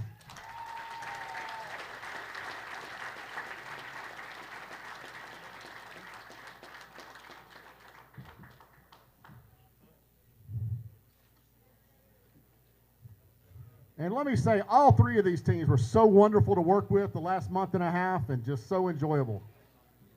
And boy, wouldn't all of us, all you guys that are high school seniors, wouldn't you just go back and do this all over again?